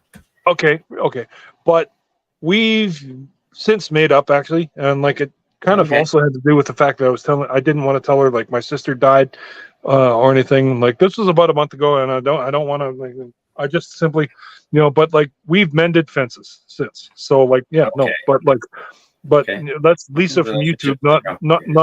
Yeah, that's right, and that's not my Lisa. No, different Lisa. This is definitely a different Lisa. And relationships are complicated, definitely. Certainly not complicated with you two gentlemen. So I love having you both on individually or together. You're both great to have on. So thanks. All right. Good night. And on that note, see y'all. Thank you so much for being here. Get some sleep. Yep. Yeah. Oh my goodness. We're almost 3 hours. We're just shy of 3 hours, folks. Incredible. Yeah. Thanks for being here, everyone. Have a good night.